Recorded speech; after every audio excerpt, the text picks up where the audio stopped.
Start Network is here. Hold no punches! I'm real revolutionary right now. Support this man, Black Media. He makes sure that our stories are told.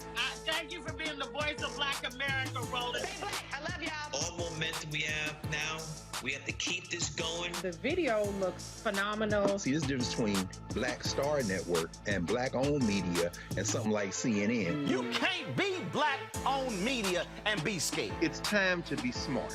Bring your eyeballs home. You dig?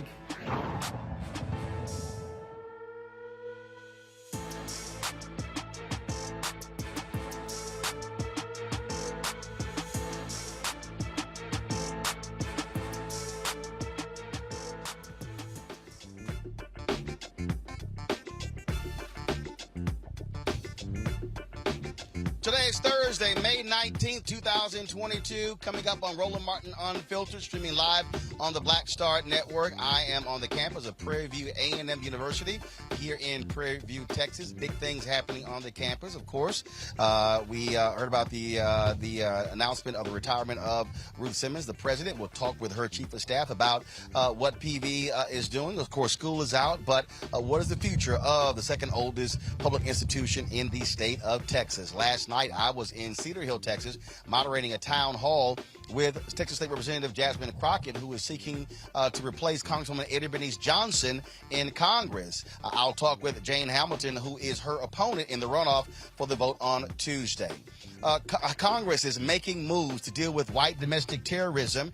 We'll be talking with a New York congressman about a bill the House is advancing and what more can be done to confront this critical issue. NPR reports that the census greatly undercounted in 14 states. That has an impact on representation in billions of dollars. We'll talk with an NPR correspondent. That and more on Roland Martin Unfiltered on the Black Star Network. Let's go. He's got it. Whatever the miss, he's on it. Whatever it is, he's got the scoop, the fact, the find. And when it breaks, he's right on time and it's rolling. Best believe he's knowing. Putting it down from sports to news to politics. With entertainment just for kicks, he's rolling. It's on go, roll, roll, y'all.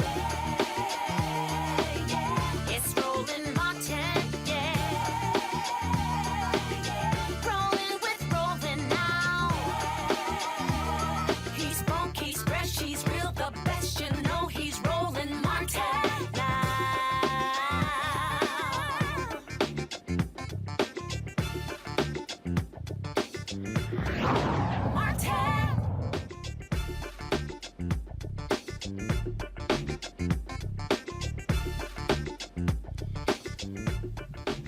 It is a warm, breezy day on the campus of Prairie View A&M University where we are broadcasting live. Certainly glad to be here. Always great to be back home in Texas. Our focus still, though, is what's happening in Buffalo, where the white domestic terrorist has been indicted on first-degree murder charges. That took place today in Buffalo. The Assistant District Attorney, Gary Hackbush, said the first-degree murder indictment, which covers all 10 deaths, was handed down on yesterday. At his initial court appearance on Saturday, the killer, his court-appointed attorney, entered a plea of not guilty on his behalf. He is due back in court on June 9th. Now, while that was going on, Congress is moving forward to deal with domestic terrorism in this country. Also, they're talking about establishing domestic terror offices around the country. Joining us right now is New York Congressman Jamaal Bowman. Congressman, glad to have you on Roland Martin Unfiltered. Good to be with you. Thanks for having me. So many people, we've talked to so many, they say they want to see action. They didn't just want to hear President Joe Biden speak in Buffalo on Tuesday. They want to hear action. Talk about what the House has done. What are its chances of being approved in the United States Senate? So moving forward with the domestic terrorism bill and having it pass the House is a big step in the right direction. Domestic terrorism has been a problem in this country since this country's inception. The FBI and other law enforcement agencies have been aware of its presence and its growth. The FBI has even noted how domestic terrorism is growing in local law enforcement agencies. The problem is that there isn't enough coordinated effort to do a lot more about it, to recognize it, to stop it before it starts and to squash it out once and for all. So, you know, the Senate could be a place where not much gets done because we need a supermajority, which means even if we get all 50 Democrats, we need 10 Republicans, which is why people like myself and others have been pushing for the Senate to end the filibuster. So I'm hoping that Senate Majority Leader Chuck Schumer does what he has to do to get us to a place where we can end the filibuster. But as you know, Roland, people like Senator Manchin, people like Senator Sinema, they have their own way of doing things over there, and which is why Democrats continue to struggle and continue to not really lead in the way we need to lead. So the House passed this domestic terrorism bill. We have a resolution condemning white supremacy and the great replacement theory specifically. I want to talk a little bit more about that because we have to take a stand on what that is and acknowledge how it's radicalizing people across the country and around the world. Yesterday, I talked about that. You had senators like Senator John Cornyn of Texas.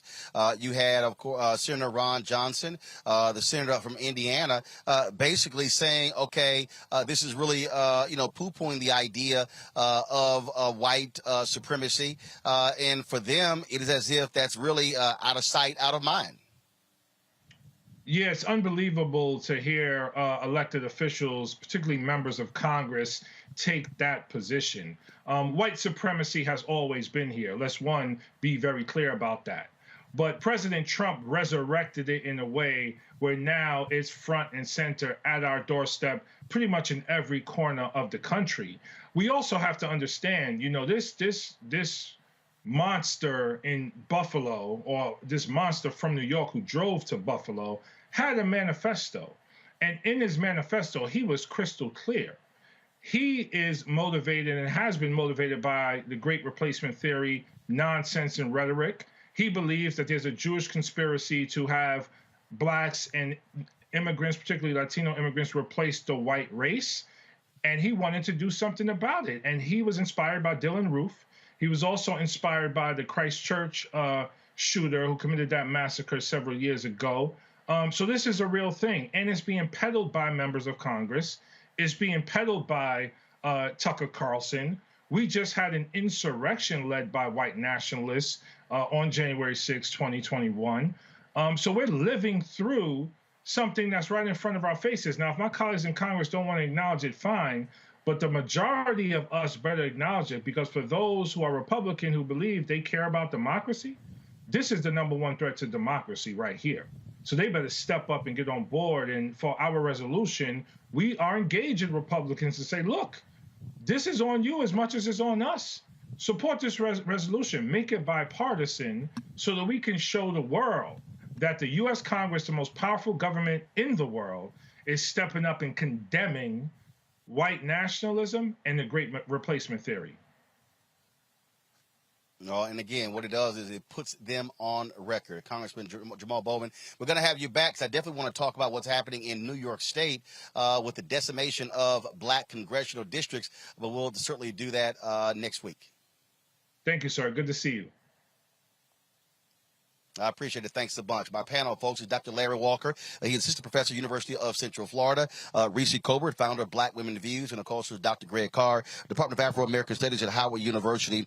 Glad to have all three of you here. That particular point that he just made there, Reese, forcing these Republicans to be on the record when it comes to this white supremacy resolution, that is important. Folks need to know exactly where they stand because, as we keep saying, we know that that's their constituency. That's their voters. And so this resolution is important, as well as this particular bill to confront white domestic terrorism in this country. Trust me, if this was a Muslim shooter, these white Republicans would be reacting a hell of a lot differently. Absolutely. That's what they do. See, the difference is that Republicans turn an isolated incident into an indictment on the entire race, on an entire religion, on an entire community of people. And what Democrats need to do is they need to be as disciplined and as relentless at sounding the alarm about this white domestic terrorism. Janet Napolitano, back in the Obama administration, actually warned about white domestic extremism being the biggest threat to this United States. And she was raked over the coals and even demanded to resign by Republicans. So Republicans have been pretending to have their head in the sand for many years on this, but the reality is that they are ginning it up because it results in political capital for them. It results in them continuing to win elections. And so I think that the Democratic Party needs to be more forceful. These votes are good, but they're not necessarily as effective if nobody hears about it except for those of us talking about it on this show or on Black media. And so they need to get loud. They need to be relentless. They need to be not scared. Don't be scared of offending a couple of white soccer moms that you think you're going to win over from the Republican Party. You need to really be out there because a lot of Black people are looking to see what the response is, and just simply spewing these platitudes is not going to be enough. So I'm encouraged by some of the some of the legislation. I have my thoughts on what I think is really necessary at this time. I think we need to move beyond slogans and move beyond branding, and we need to actually be moving on to policy prescriptions. But this is a good start. Larry, one of the things that other day, Donnie Deutsch was on Morning Joe, and he was talking about how Democrats should be hitting Republicans on this, calling them racist. Now, the issue is not sitting here calling folks racist. They've already accepted that. The thing is showing how their policies are having a direct impact that also is race-driven. This is a perfect example. If they are unwilling to stand up for a resolution condemning white supremacy, then that's what people need to know and understand. And so this is why this matters. We saw them complaining about baby formula. And then all of a sudden, when there was a vote to add $28 million to deal with that, 182 Republicans voted against it. Again, force people to be on the record with their votes as opposed to running their mouths on Fox News. Yeah, listen, and Roland, we have all the proof we need. The Congressman talked about, FBI Director Ray talked about this last year in terms of when he was on the Hill. We have a Homeland Security study that talked about white domestic terrorism is the domestic threat in the United States. And you're right, we have to put people on the record. And Democrats need to be more forceful. They need to start talking about issues relating when someone in the Black community, one person in the Black community does something, there's always an indictment of the Black community. I don't hear any conversation about what's happening in this domestic terrorist's household. What's happening in this community, right? Let's talk about culture. What's going on in these communities in which people believe that they're being replaced and commit this kind of violence? So Democrats need to be going offensive on this issue. And listen, I'm tired of seeing Black people being killed by white domestic terrorists. And this can happen in any community, any state in the United States. And you're right. Democrats need to do in terms of their messaging and talking about this issue. Reese talked about it. You can't worry about losing 2 to 3 soccer moms because you're going to lose members of the Black community if they don't see it. Doesn't seem like Democrats are really taking this issue seriously. Black folks are tired of watching the television or watching your show and hearing these situations where Black people are being even killed or harassed. We're sick and tired of it. And it's time, like I said, Democrats, I'm glad that, in terms of the resolution, but we really need to, like I said, from now until November, figure out what the plan is in terms of messaging to make sure you're telling Black folks to go out to vote because we got to get these crazy people out of office. Well, bottom line for me, Greg, again, it's identifiable policy. That's one thing, but it's also forcing folks' hand. Again, speeches is one thing, TV appearances is another, but when you have a recorded vote, then that shows exactly how people stand on that very issue. That's absolutely right, Roland. And it does my heart good to see you there on the campus of Prairie View on a beautiful day, man. Public HBCUs, that's what I'm talking about, man. But here we are on Malcolm X's birthday. And as he said, sometimes, when your house is burning, if these people, maybe they shouldn't have a house if their house is on fire. We don't have to accept the terms that we have come to accept. And you hit it right on the head. And Larry said it, and like Reese said, we have to push policy, and we need to stop trying to talk to people who have made it clear that reason doesn't matter, that logic doesn't matter. They are in an all-out war for power. That is all this is about. Let's be very clear. That resolution that Brother Jamaal just talked about putting out, Thomas Massey is going to vote against it.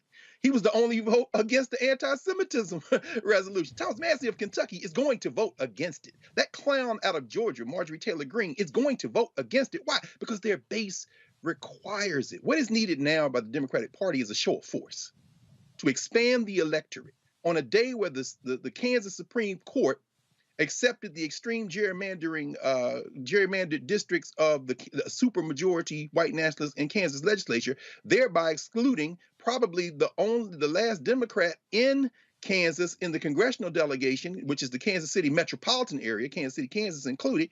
They are playing for keeps. There is no amount of logic, no amount of demonstration of facts that's going to stop these white nationalists. In fact, what we see in New York, as the governor of New York, who is a Buffalo area resident, as Governor Hochul is up there, you've got a so-called centrist Democrat saying, well, we should bring back the death penalty. Andrew Giuliani, that clown, the mayor of New York, former mayor of New York, son, saying we should bring back the death penalty. And a colleague, finally, of Congressman Bowman, Lee Zeldin, who's running for governor of New York, saying we should bring back the death penalty. They're going to make hay out of this slaughter. They could give a damn about us. And until we understand that the only way we're going to make some progress is not to give a damn about them, we're going to continue to think that this is about logic instead of power.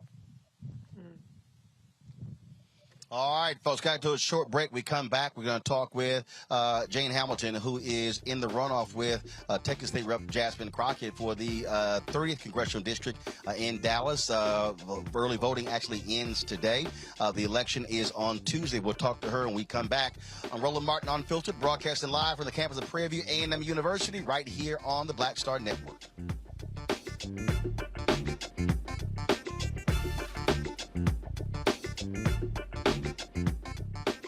Next on A Balanced Life with me, Dr. Jackie, summertime when the living is easy, or is it? Summer vacations, class reunions, kids in summer camp, all fun, but stressful. You need to get into a summer mindset and have a plan. Oh yes, our panel gives us their favorite summer planning hacks. On a next A Balanced Life with Dr. Jackie here at Black Star Network. Carl Payne pretended to be Roland Martin. Holla! You are watching Roland Martin, and I'm on his show today, and it's what? Huh? You should have some cue cards. Hey, what's up, y'all? It's your boy Jacob Lattimore, and you're now watching Roland Martin right now.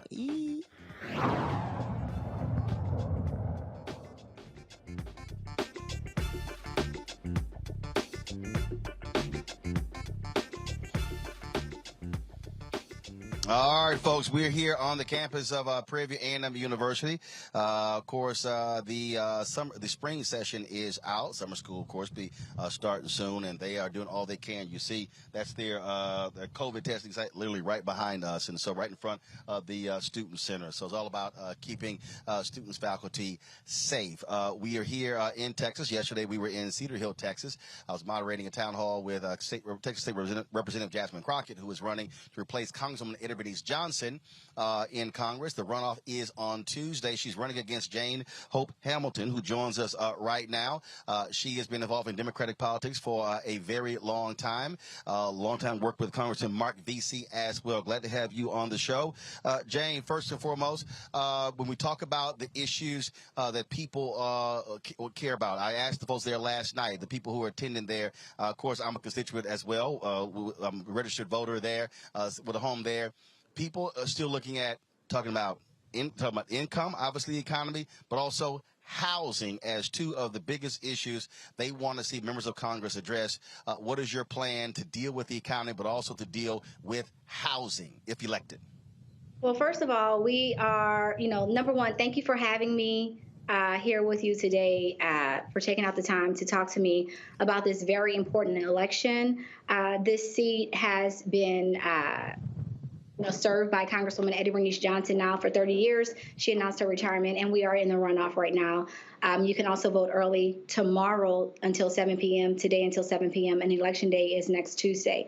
You are absolutely right. Right now, we are hurting. Constituents in CD30 are dealing with inflation. We are dealing with lack of opportunities right now, and we are dealing with a housing crisis, and we're dealing with a healthcare crisis. So when we talk about housing, we really have to look at increasing housing stock. That is just truly important. We have people moving in at a rate that is unbelievable from New York, from California, from all of these various places, and we just don't have enough housing, and we definitely do not have enough affordable housing. So we definitely have to look at increasing the housing stock immediately. I do know that there's discussions about that. There are plans about that on the city level, and we need to continue to push for that. In terms of jobs in the economy, Texas, and especially this area, we haven't necessarily had a lack of jobs. The issue that we have, especially in Congressional District 30, is that we have a lack of good paying jobs, right? So we have a lot of people who are raising children. I have a 7-year-old and a 3-year-old. And, you know, the jobs that are out here, they aren't paying what's needed. They are not considering inflation, high gas prices, high groceries, everything is going up, and the pay is not keeping up with what we need to live on. And so that has been the issue. People are choosing and making real life choices. Do I go to work or do I stay home and watch my child because childcare is too high?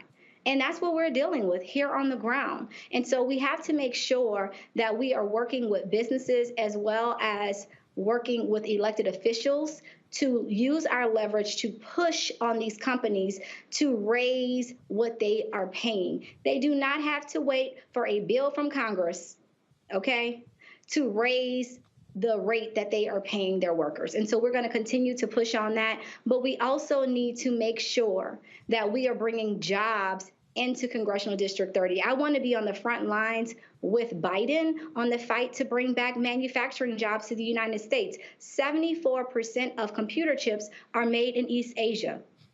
That is a problem. We could be making those chips right here in Congressional District 30, but we need to bring manufacturing back. We saw in the pandemic that we were at the behest, really, of China, Russia, and the Middle East, you know, waiting for simple things during the pandemic like toilet tissues and, you know, whatever else other products that we were trying to purchase. And so we've got to get jobs back here, and Congressional District 30 is ready for those jobs.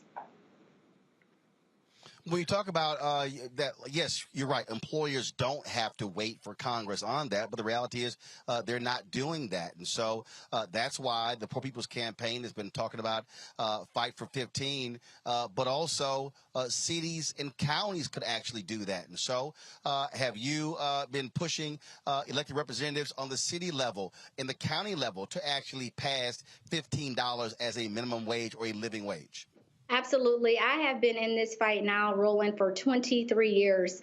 I started organizing on the ground at the age of 21. That's why I have endorsements like State Senator Royce West and Ron Kirk, and Congressman Vesey, having worked side by side with working people for years and with labor. As you know, our labor unions are on the forefront of that fight. I am endorsed by many of the labor unions here because they know that I have been with them on this fight to have these wages increase. But the truth is, Roland, that we have to, you know, have our elected officials really put pressure on people that we have relationships with, that they have relationships with, who have these businesses, right? To bring them to the table and say, hey, listen, how do we work together to get these wages up? What do we need to do?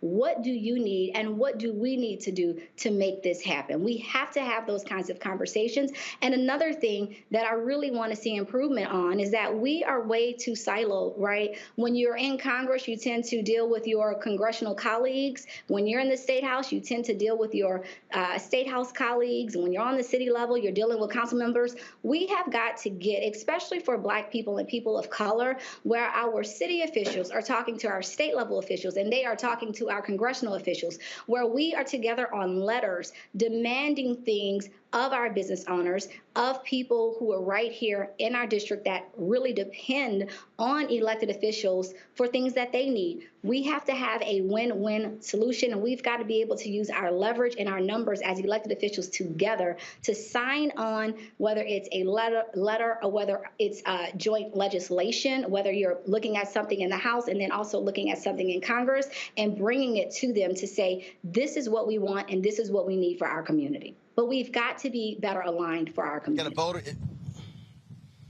got a voter out there, let's say they're undecided, and they've heard what Representative Crockett has to say. They've heard what you had to say. What would you say is the one thing that you would say that stands out between the two of you, that person, you want them to pick you? What is that one thing? Since you're making me choose one thing, I'm going to say it's experience. You know, I'm not going in, I'd say as a typical freshman, right? I'm going in with over 10 years of experience in Congress. That is meaningful. Why? I worked on the U.S. House Rules Committee. No, when you say in Congress, right, when you say in Congress terms, you've worked in Congress, not served in Congress. You've worked. I've worked in Congress at the U.S. Rules Committee. That's the last, well, I say serve because I'm a public servant. I might not have a title, and that's we have to get beyond that, right? When you've been in something for 23 years and you've taken the financial sacrifices, frankly, that I have and my family has, I'm a public servant. So I just want to clear that up. So I have definitely served the public, but yes, I have worked for Congressman Martin Frost on the U.S. House Rules Committee. That's the last stop before any bill can get to the House floor. All kind of procedure happens at that level, right? I understand the process. I have also served as Congressman Mark Vesey's chief of staff, and I've earned my top secret clearance. I am ready on day one. I don't have to learn about how Congress works. And right now, we are in an urgent state. We have so many needs and so many issues on the table, whether it's jobs in the economy, inflation, healthcare, the housing crisis. And right now, we just don't have the time for on-the-job training. And that's just where we are.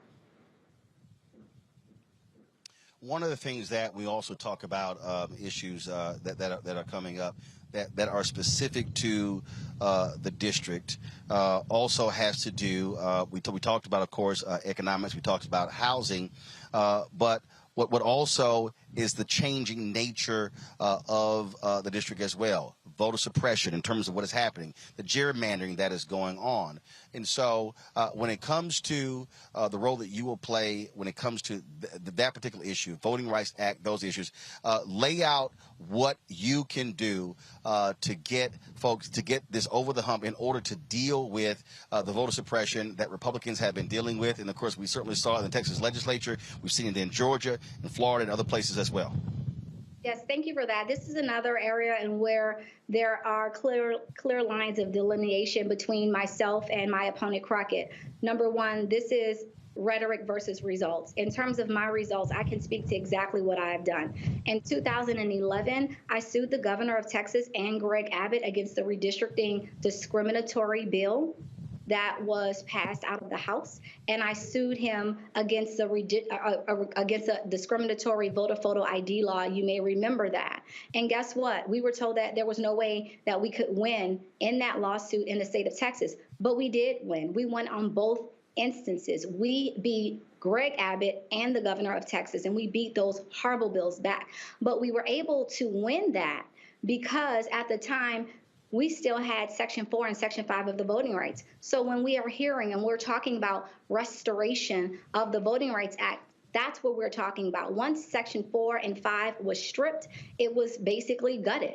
And it left people in Texas, in states like Texas that have a history of discrimination, it left us unprotected. It left us without preclearance. Once a state like Texas that has a history of voter suppression is able to pass anything that they want out of the state legislature, we see what happens. We have the worst voter suppression bill that we have seen ever in the state of Texas. And that's why it is so unfortunate that my opponent did not go back once quorum was restored to actually vote against the bill. Our jobs as elected officials are, and people vote us in office, to act, to vote, to be their voice. And that is what we are, running for. And in Congress, I have experience with voting rights as well, because as the chief of staff to Congressman Mark Vesey, I led the formation of the Voting Rights Caucus. The Voting Rights Caucus is very important. The members who are on the front lines of the voting rights fight today, like Terry Sewell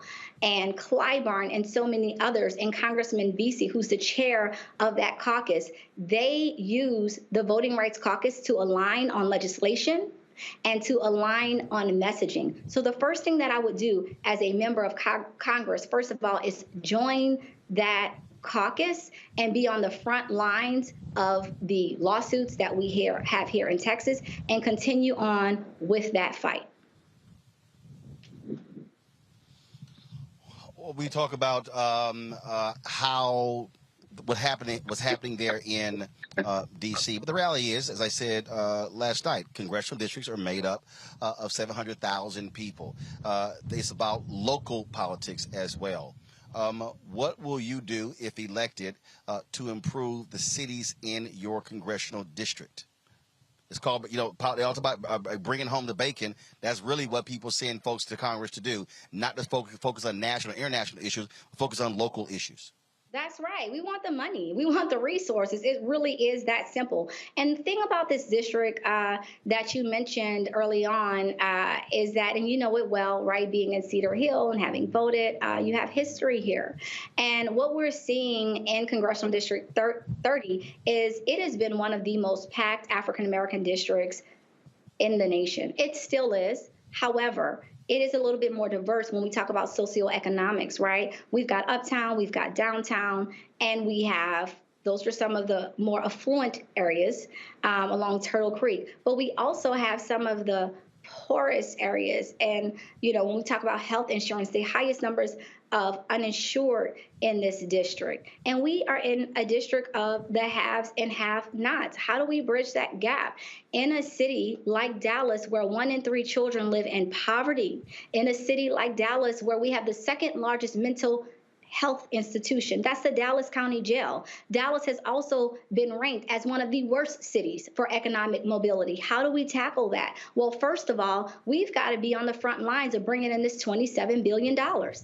And in order to do that, you have to have relationships. I am a coalition builder. I'm not somebody that's going to throw bombs at people or, throw a rock and hide my hand. I am very transparent. I love to be at the table and negotiate to get things done. That's what we're going to need. Because in order to get that $27 billion, we're going to have to work with everybody. We're going to have to work with our Democratic colleagues as well as Republicans, especially business owners. And we have to work with our community. As Chief of Staff to Congressman Mark Vesey, I am, along with him, responsible for securing millions in federal grants. And let me tell you about the pressure of that.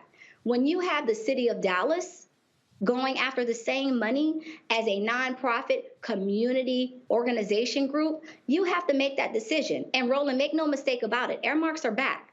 So you could be in a situation where you have millions of dollars and you've got 60 applicants for only 15 slots. What do? We need members of Congress that are going to make sure that community organizations, nonprofit organizations, businesses in our communities, Cedar Hill, DeSoto, Lancaster, right, that they are actually getting that funding. And that is what I want to do. Also, as the Chief of Staff to Congressman Vesey, I helped bring the SBA together with local business owners so that they can understand federal contracting. And I am so very proud to say that we had success stories out of bringing that together. Right now, we need more CDFIs. That's Community Development Financial Institutions. Banks have been given millions of dollars, yet they look at the cost of underwriting alone and they say, well, if we're going to spend $35,000 on a $25,000 loan, we'll pass. Well, guess what?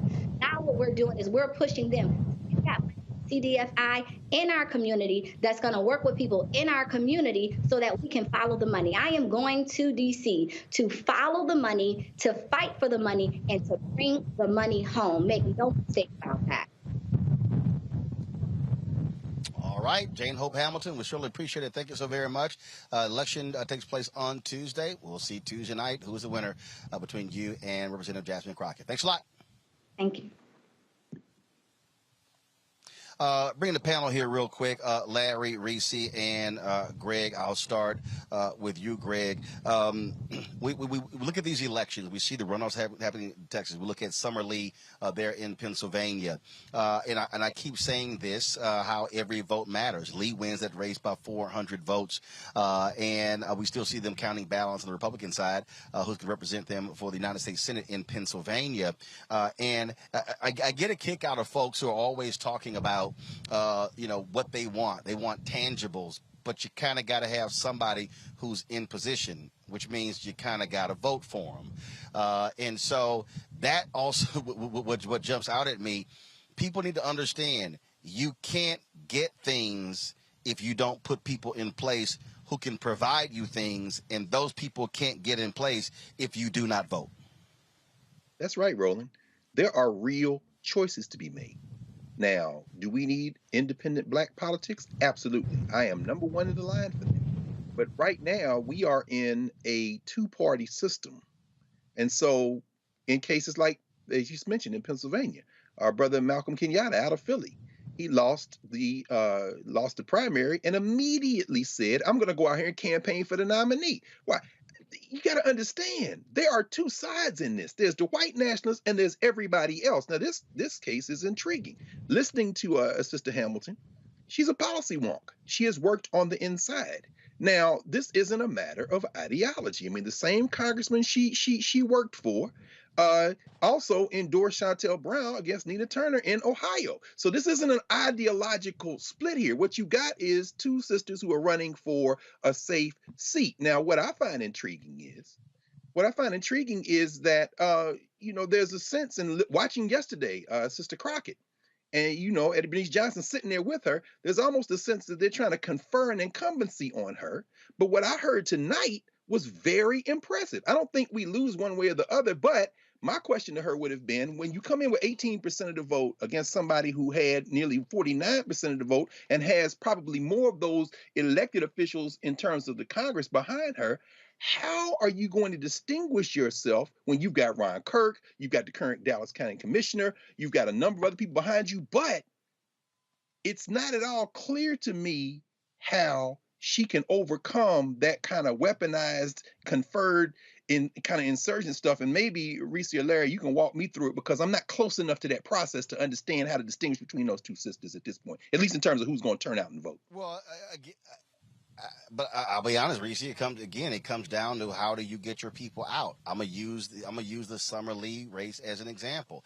The AIPAC PAC dropped $3.3 million against her, supporting her opponent, flooding the airwaves. What happened? She simply out hustled them on the ground. This is the thing that I keep saying when you look at these races. These Democratic strategists, largely white, they love talking about to spend money, flood the television markets with the money. But at the end of the day, voting is based upon who turns out. If you knock on enough doors, if you get your people out, you can defeat endorsements, you can defeat money, no matter whether you're in Texas or Pennsylvania or North Carolina. That should be the lesson for any Democrat or anybody talking about them losing in November. No, it's not guaranteed the Republicans will win. You gotta outwork them and out hustle them. You have to, but I want to add to it, you have to have credibility. And when you have credibility and when you have relationships, which is part of that out hustling, then all the money in the world is not going to undo the relationship that you've built and the rapport that you've built with your constituents or would-be constituents. And so I'm with you, Dr. Carr. I found Ms. Hope Hamilton very impressive.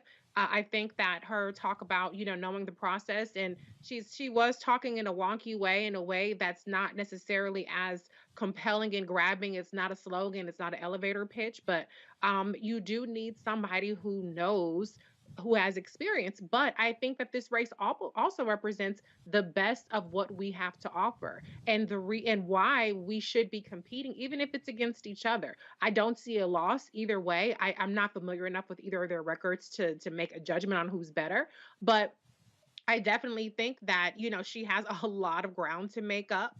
But I also would disagree with you a little bit too, Dr. Carr. I don't know if it's unnecessarily unfair to, the fact that, Congresswoman Bernice Johnson is kind of bestowing her incumbency on Jasmine Crockett. Hey, that's relationship building. She's done something, if I don't want to say homegirl because I don't want to be like that, but if Hope Hamilton was on the hill with Mark Beasley, maybe she should have been rubbing elbows a little bit more with Bernice Johnson. Politics is relationships. She has her endorsements. Jasmine, Representative Crockett, has hers, and it's on for the voters to decide. But I think it will come down to who's made the case directly to the people. When you have more resources, you can make the case to more people. When you have more surrogates, you can make the case to more people. But I'm with you. I find this very, very interesting. But I think that either way, the constituents will win. But I did detect some shade. I was curious what she meant there because, it was a little bit of shade she was throwing about, work with things. So I don't know some of the nuances, but, I know that some of these younger, the Bowmans, and I like Congressman Bowman, and I like, Cori Bush and all them, but some of them are a little bit more flamethrowers and a little bit, less, collaborative in terms of working across the aisle, even within the caucus. So I don't know if that was that about, but I think that either way that the constituents of that district are going to win. Well, Larry, I'll tell you this here. You look at the Oregon race where you had an incumbent moderate Democrat who lost to a strong progressive. At the end of the day, nobody is guaranteed wins. And so I get a kick out of these folks who complain when they face opposition in primaries. Well, no one just hands you an office. You got to earn it. You got to run. And you got to go out there and get the votes to win. Yeah, so we remember the story of Congressman Crowley, right? Yeah, so you got to do the work. And you just highlighted what happened in Oregon, but in terms of progressive candidates, you can win, but you got to pound the pavement. As my former boss, Congressman Owens, used to talk about. And I want to kind of highlight a point that Reese and Dr. Carr made. I was very impressed by candidate Hamilton, what she had to say. So I'm a former congressional staffer, so I'm a policy wonk. So I enjoyed hearing her, talk about all the programs, the SBA, et cetera, that she was involved in. But what does that mean for the people in the community, right? So there's a way you talk to people like us, right? In terms of having this conversation using these acronyms, using a lot of acronyms, right? But what does that mean for the people in the community? So I'm hoping she's pounding the pavement. I also want to add, Roland, we talked about Congresswoman Eddie Bernice Johnson had a chance, working on the Hill, work with her office and wishing her best in retirement. But we also know, Roland, in terms of how these, Reese talked about relationships. Eddie Bernice Johnson, everyone, when they're retiring, you have your person or your people, right? That you kind of want to slide right in right after you leave office. This is how the game goes. We know this. And even when it comes to members of the CDC. But that's actually, if you saw the town hall last night, that's actually not what happened. They didn't actually have a long relationship. It was actually what she saw. And Johnson said last night she asked Crockett to run. So this wasn't one of those things where, again, what she said this wasn't like you had somebody who worked for them for 20 years and then when they retire, then your person runs. No, Johnson said she didn't even know her. She saw what she was doing, and Johnson said she went to her and asked her to run. I didn't even realize that until last night. But again, when I go back to you can have somebody who can pick you, they can anoint you, you still have to run. And so, look, you got early voting today, you got early voting tomorrow, you still got to hit out Sunday and Monday. And again, the lesson for people who are incumbents or people who they thought were going to win, who had all the money, keep me remember, Nina Turner had a whole lot of money, but it was the outside money in Cleveland that had an impact on that race as well. It still comes down to how do you persuade people to go to the polls? That's the most important thing. Folks, hold tight 1 second. We come back. We're going to talk about what's happening here at Prairie View A and M University. They're about to go to a transition with an incoming president, with Ruth Simmons retiring. We'll talk with her chief of staff about what's happening here at PV. We'll also talk with an NPR correspondent about how the census, 14 states severely undercounted. Who got screwed in that? And Nick Saban. Oh, he had a whole lot to say about Deion Sanders and Jackson State, alleging they spent $1 million to get a top recruit to come there. He went up to my alma mater, Texas A&M. Jimbo Fisher hit back. is Nick Saban feeling the heat because players are picking HBCUs over Power 5 schools? We'll discuss all of that in the second hour of Roland Martin Unfiltered, broadcasting live from Prairie View. Don't forget, download the Black Star Network app, Apple phone, Android phone, Apple TV, Android TV, Roku, Amazon Fire TV, Xbox One, Samsung Smart TV, and support our Bring the Funk fan club. Where every dollar you give goes to support this show. Check our money orders. You can go to P.O. Box 57196, Washington, D.C. 20037-0196. The Cash App is $RM Unfiltered. PayPal is R Martin Unfiltered. Venmo is RM Unfiltered. Zelle is Roland at RolandSMartin.com. Roland at RolandMartinUnfiltered.com. I'll be right back.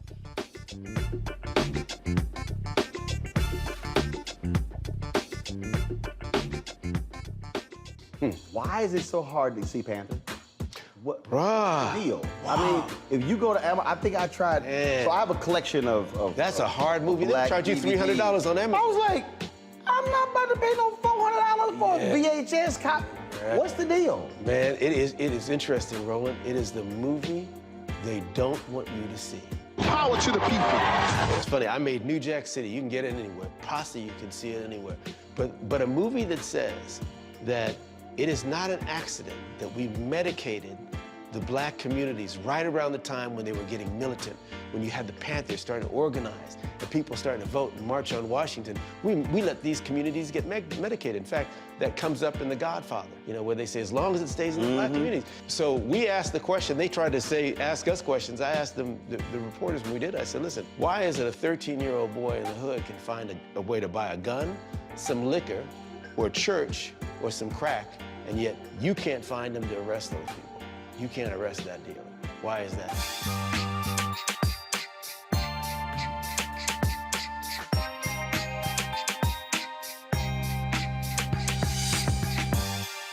I'm Deborah Owens, America's Wealth Coach and host of Get Wealthy. Let me hit you with a few numbers.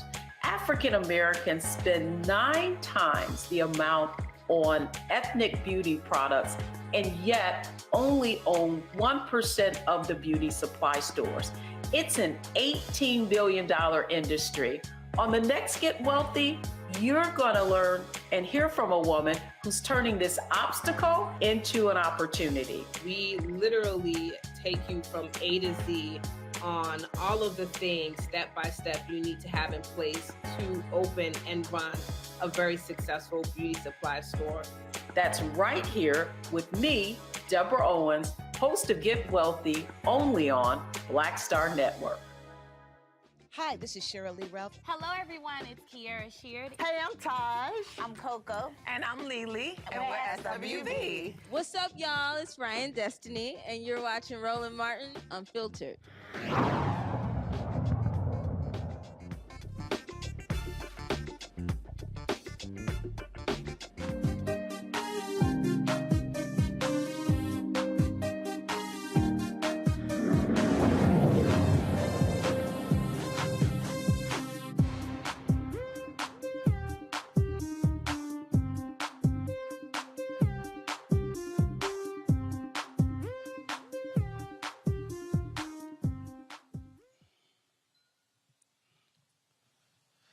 All right, folks, we're at the campus of Prairie View A&M University.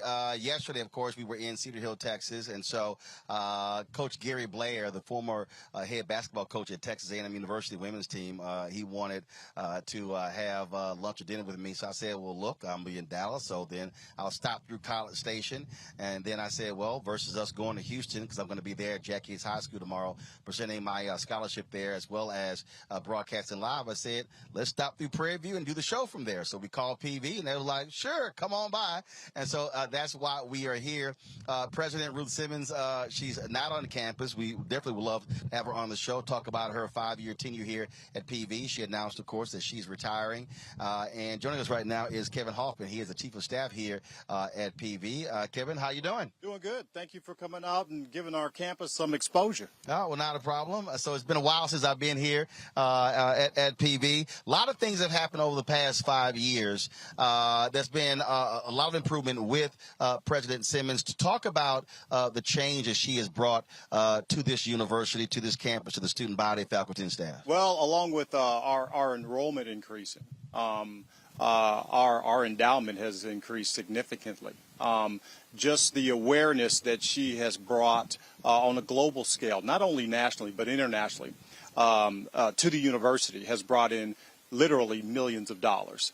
And we've been able to benefit significantly from that like never before. Now on the international piece, so it's a perfect example. My nephew was going to come here for 2 years and then transfer to Texas A&M to major in construction management. But then told his parents, you know what, I'm just going to go ahead and stay here all 4 years because of the number of international students how he's been able to meet. And so talk about that, how you've also changed in terms of the type of student body you've been able to recruit here, a much more international student body here at Prairie View. Yeah. So I'm a graduate from Prairie View A&M University, and but that was back in the 80s, and it has opened up to a much more diverse audience over the course of the last several decades. In fact, you're talking about our architectural school, which actually graduates more minority architects than any other college in the country. We're really proud of that. But no, we have become very diverse, not only just with our Hispanic students and our Asian students, but from all over the world. And that's something that a lot of people really don't quite understand because they make the assumption when they hear HBCU that it's only black students. But the reality is there are a number of non-black students who now are seeing the opportunities at historically black colleges and universities, and they're taking advantage of that. Yeah, and it's very convenient, right? So we're 50 miles just outside of the city of Houston. Very convenient from a commute standpoint. And a lot of folks in education and a lot of other fields actually come here to get their master's degrees. And it's been something that we encourage and we want to happen in order to continue to grow from a diversity standpoint. Talk about the enrollment. So what was it before, then how has it grown? Sure. We were lingering around 9,000 or just under 10,000 recently. Previously, we were when Ruth first started, we were more around the 7,000-8,000 mark. But it's increased not only because of her exposure, but also because of the exposure of the colleges and some of the opportunities that have been made available since she's been here. The opportunities for different colleges to do different things, for the students to do different things, and for our faculty. That's another great thing about Ruth, actually, is that a lot of high caliber faculty folks have followed her to the university. And this year, visiting professor Nikki Giovanni? That's right. Nikki Giovanni writing program, something we're really proud of. It is a product of the Mackenzie Scott donation that was made, $50 million, and we're real proud of that. We're expanding it out to high schools in the community, and it's something that is a vital part of the education process here at Prairie View. One of the things that we talk a lot about is alumni giving. And a lot of HBCUs have had this issue because on average around 5% or so. Have y'all seen an increase in that in terms of graduates of the university giving back to the institution? I can't tell you the specific numbers. I just don't know them, but I can tell you that the campaigns to approach them and to get them involved and get them acclimated and get them activated is very aggressive compared to before as an alumni speaking. I can tell you it's becoming a much more robust program within the university. And obviously, with her retiring, you're going to go through a whole search. That's part of the Texas A&M University Board of Regents. PV is underneath that. That's going to be a huge decision to replace someone with the pedigree of President Simmons. Yeah, they're going to be stepping in some trying to fill some very big shoes. She's going to be around, though. We're excited that she's not going to be. We're not going to be without her, and she's going to be working with the university and with the system. So we'll continue to be able to benefit from that, and we're looking forward to making sure that this process is a transparent process, and that the community at whole is aware and involved. And for folks who don't know, obviously we've been showing some of the video, but so much has actually changed because and not just buildings on this campus, but also the expanded living opportunities in and around this area as well. And so this university actually drives economic development in this county. Absolutely, we drive a significant part of the economic component of Waller County, and play a vital role as far as employing is concerned, and many other things. And we look at all of those entities: Waller County, the city of Waller, Hempstead, Hempstead ISD, Waller ISD. They're all our partners in this process as far as trying to develop and grow the county. It's one of the fastest growing counties in the state. And, of course, folks may not realize the land this university sits on. Yeah. 1,400 acres, 1,400 plus acres, and the history associated with it. A lot of folks don't realize that this was a slave plantation back in the day, Alta Vista plantation, and it was dedicated to become what it is today. And who would have ever known that this campus would produce such productive people? And that's our saying: Prairie View produces productive people. After the years in which it was owned by Colonel Kirby, and it was a slave plantation, and look how far we've come. Absolutely. Yeah. The only mistake, y'all chose those purple and gold colors. That's the only problem. See, if y'all had chose Gramblin's black and gold, I would have a whole different reaction. So I'm just saying. No. Well, appreciate your comments. I have a unique appreciation for black and gold as well, so I really understand where you're coming from. But we're gonna stick with our colors here, Prairie View. Again, like I say, my nephew goes here, and so if I told him, if you want me to wear anything Prairie View, just make it all white or something or just make it gold, make it white and gold. I said, but I can't wear the purple and gold. I hear you. I can't do it. Kevin, I appreciate it. Thank you. Thanks so much. Thanks for having us. I appreciate it. Thanks so much.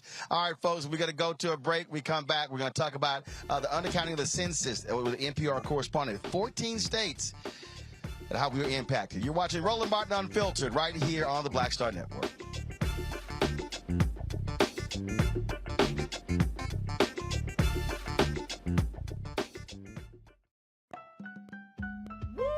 We're all impacted by the culture, whether we know it or not. From politics to music and entertainment, it's a huge part of our lives, and we're going to talk about it every day right here on The Culture with me, Faraji Muhammad, only on the Black Star Network. Next on A Balanced Life with me, Dr. Jackie, summertime when the living is easy, or is it? Summer vacations, class reunions, kids in summer camp, all fun, but stressful. You need to get into a summer mindset and have a plan. Oh yes, our panel gives us their favorite summer planning hacks. On the next A Balanced Life with Dr. Jackie here at Black Star Network. Hi, I'm Gavin Houston. Hi, I'm Carl Payne. Hey, what's up, y'all? It's your boy Jacob Lattimore, and you're now watching Roland Martin right now.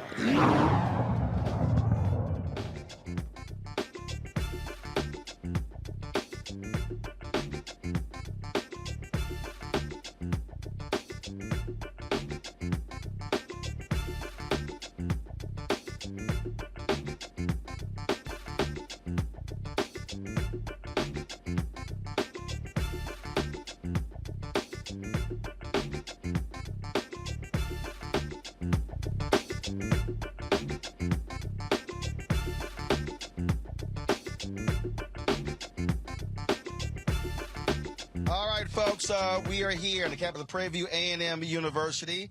Glad to be here. It's an absolutely gorgeous day. Y'all already know my golf clubs are sitting over there, so I'm like, You know, I could have easily got a guest host today because this is a perfect time to be playing some golf. But no, we're glad to be here with all of y'all. Let's talk about the census. We told you in 2020 how critically important the census was and the census count. You know, we had to almost cuss those folks out to get them to spend some money with black-owned media.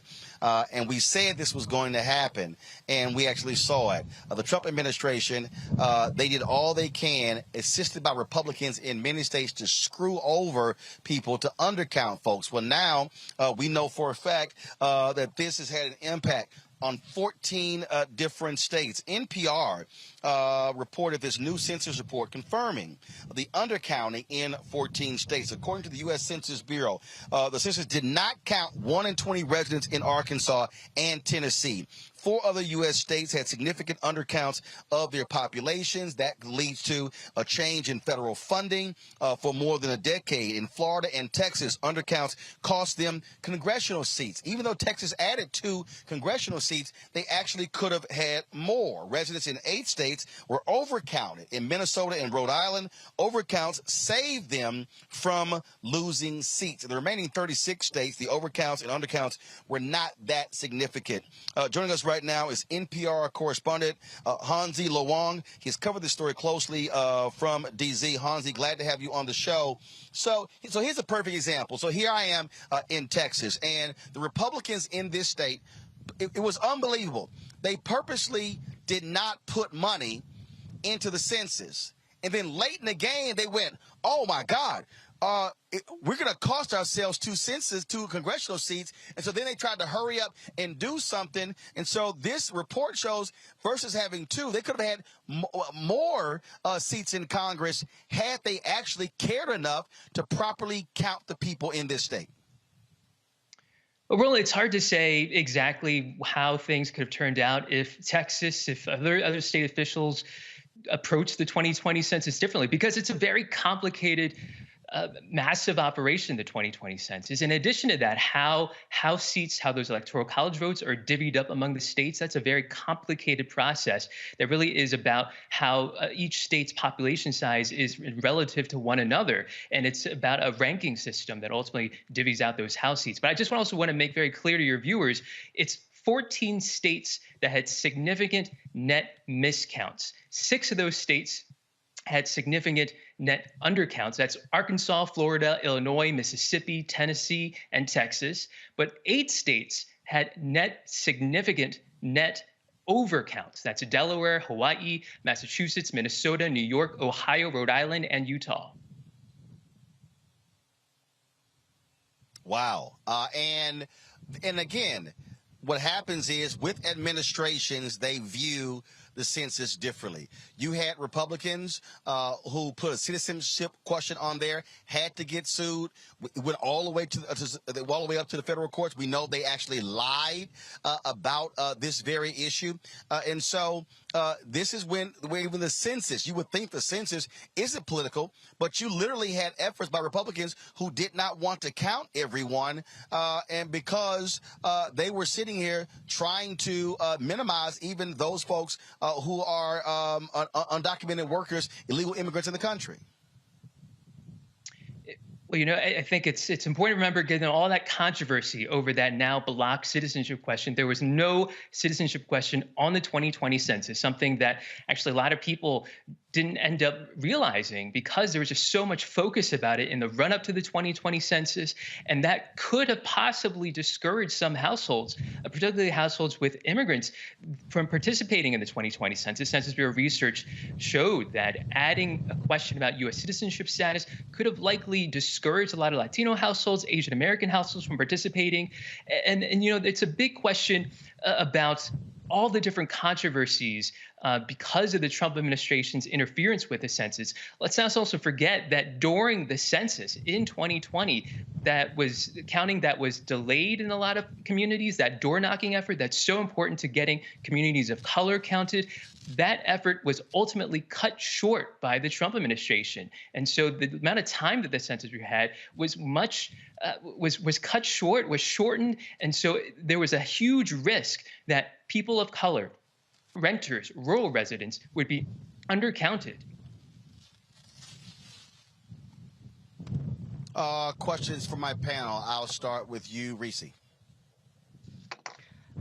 Thank you for writing your article. I noticed that they haven't yet released national data on this, but it was very interesting that, and we can tell by the states that you noted were miscounted in terms of overcounted and undercounted, that the racial demographics likely played a factor because the whiter states were overcounted and the states that have a significant, Latino and Black population were undercounted.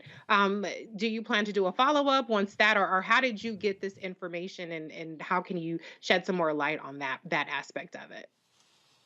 Well, all these results are from a follow-up survey that the Census Bureau conducts. It's known as a post-enumeration survey.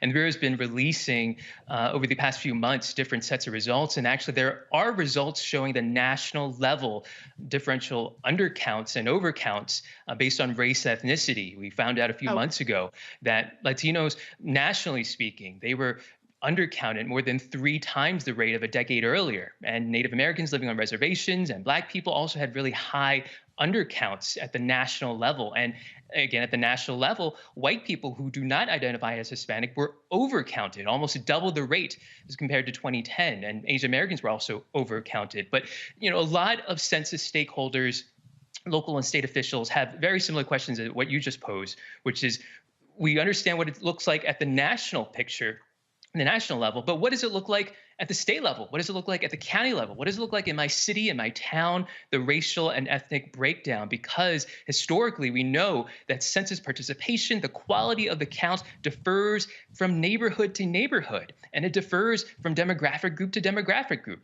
The census does not count every person equally because of all of these different barriers to getting groups counted and getting them counted well.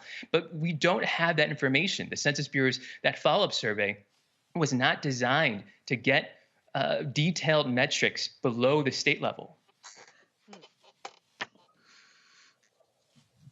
Larry. Thanks for your article. I want to talk a little bit about, you got into this undercount and overcounting. Talk a little about, because the census they're preparing obviously for the next census, right? They start right away. Talk a little about some of the methods, the sampling they use. I know that's a big issue, right? Historically and now, in terms of the methods they use in terms of counting folks, statistical analysis. So talk a little bit about some of the methods that maybe the census is talking about utilizing to maybe capture some people that they keep missing. And Roland talked about some of the things in terms of what's happening with Trump administration and Republicans in terms of the interference. But in terms from like a statistical perspective, what are some of the new and improved methods the census is talking about utilizing? I think one thing to get off right off the bat is the Supreme Court ruled in 1999 that statistical sampling cannot be used in those census results, those state population counts that are used to divvy up House seats and electoral college votes. So no statistical sampling is allowed there. That would be against the Supreme Court ruling. But the Census Bureau does use statistical techniques when they ultimately, they know there's a household that exists, but that household did not fill out a form themselves. And when the door knocker came by, didn't answer the door or didn't give full information, or they had to rely on maybe the landlord or a neighbor to kind of fill in the gaps. And then ultimately, they may have a lot of gaps to fill at the very end after all those efforts are kind of exhausted. And the Census Bureau then relies on a statistical technique known as imputation. And that's something that basically they take their best educated guess and look at the surrounding area and try to fill in the blanks in terms of the number of people in a household and also sometimes their demographic characteristics. And that's a technique that tends to overrepresent the population identifies as white and not Hispanic and underrepresent people of color. And the Census Bureau tries its best to avoid using that. That essentially is a last resort way to fill in the blanks. And really the best way to conduct the census is for households to participate, to volunteer in the information, to get counted themselves and to answer those demographic questions themselves. That provides the most accurate information and really, really critical information, demographic information, for example, that race ethnicity data that's used to protect, to enforce civil rights protections, including enforcing the Voting Rights Act.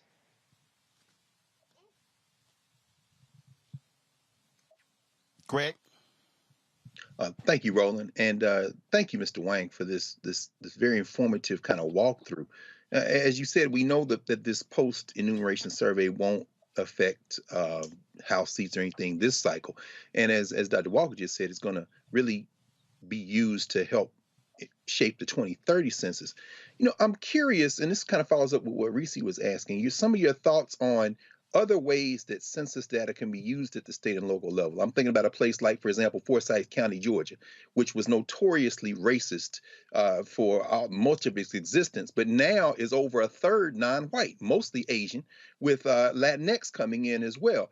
I'm wondering, what do you think that census data can tell us about migration patterns, about changing populations at the state and local level that can help perhaps even inform and shape our politics, as we see this guy in Buffalo worried about a white replacement, but it isn't really, in terms of a national level, something that is, for me, as compelling as thinking about it at that state and local level. And how might this data that we have now help us think about how politics works out on racial and cultural lines? Well, the census is a once-a-decade snapshot of who is living in the United States, and that includes all the states, all those counties and cities and towns and villages in some parts of the country. And really, local and state officials rely on this data to get a sense of who is living in their communities and who might be living in their communities over the next 5 years and the next 10 years. Demographers rely on the census data to essentially set a new baseline in order to form their projections and in order to come up with population estimates of, our community may be looks like a certain way right now, but maybe 5 years, 10 years down the line, it may look a different way. And maybe they have to plan for more young families coming in, or maybe they're planning for an aging population. These are all the questions and trends that local and state officials are trying to stay ahead of in order to do that planning. And certainly folks in the political world are also trying to stay ahead of in order to think about how to organize voters, how to reach out to voters, and think about their future constituents. Thank you. All right, Hansi-Lo Wong with NPR. We certainly appreciate it. Thanks a lot for this report. You're very welcome. All right, folks, when we come back, Black Lives Matter Global Foundation held a virtual news conference today, unveiling where they stand when it comes to transparency and also the fiscal health of the organization and their leadership. We'll show you some of that. We live streamed it all as well. So you can go to our YouTube channel or the Black Star Network app to check it out. And we got to talk about Nick Saban. Man, he is not happy with these players being able to get name, image, and likeness deals. We'll show you what he had to say where he tried to come after Jackson State and my alma mater, Texas A&M. Deion Sanders and Jimbo Fisher, they have responded. You're watching Roland Martin Unfiltered, broadcasting live from Prairie View A&M University right here on the Black Star Network.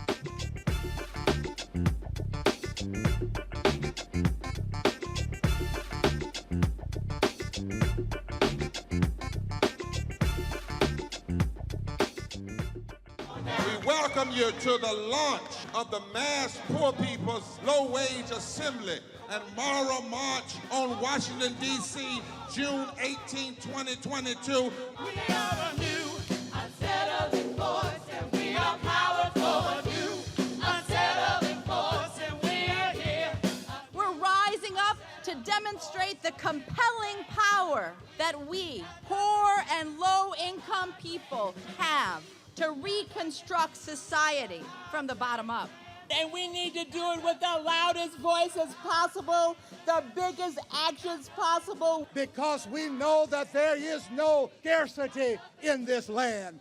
The only scarcity is the moral will to do what's right. Hold on, just a little while longer. We are those with sub-minimum wage jobs who can't afford sky-high rent. People with disabilities are the fastest growing minority group. It's crazy to me that in 2021, it's still legal for workplaces to pay a sub-minimum wage to people with disabilities. There are still so much trial and tribulations that we go through as Indigenous people. We can't get a decent wage to sustain ourselves, nor can we get adequate housing. Veterans across this nation say enough is enough.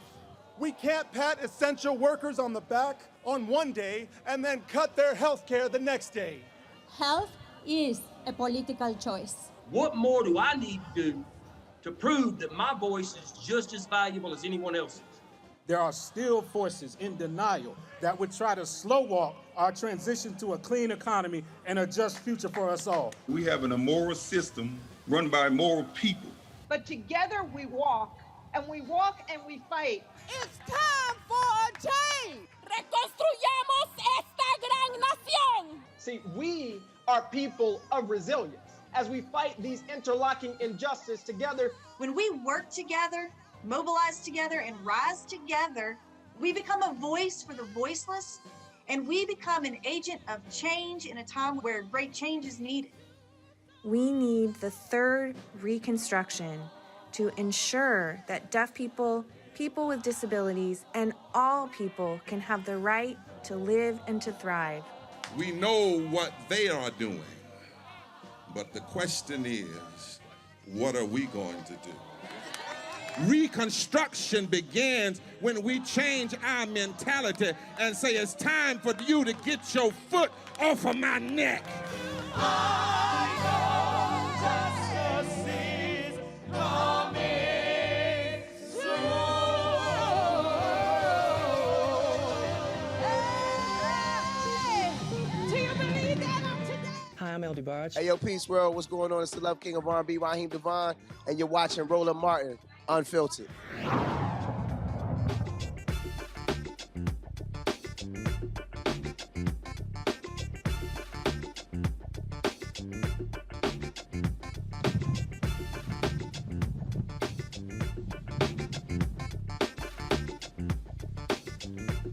All right, folks, Roland Martin here on the campus of Prairie View A&M University.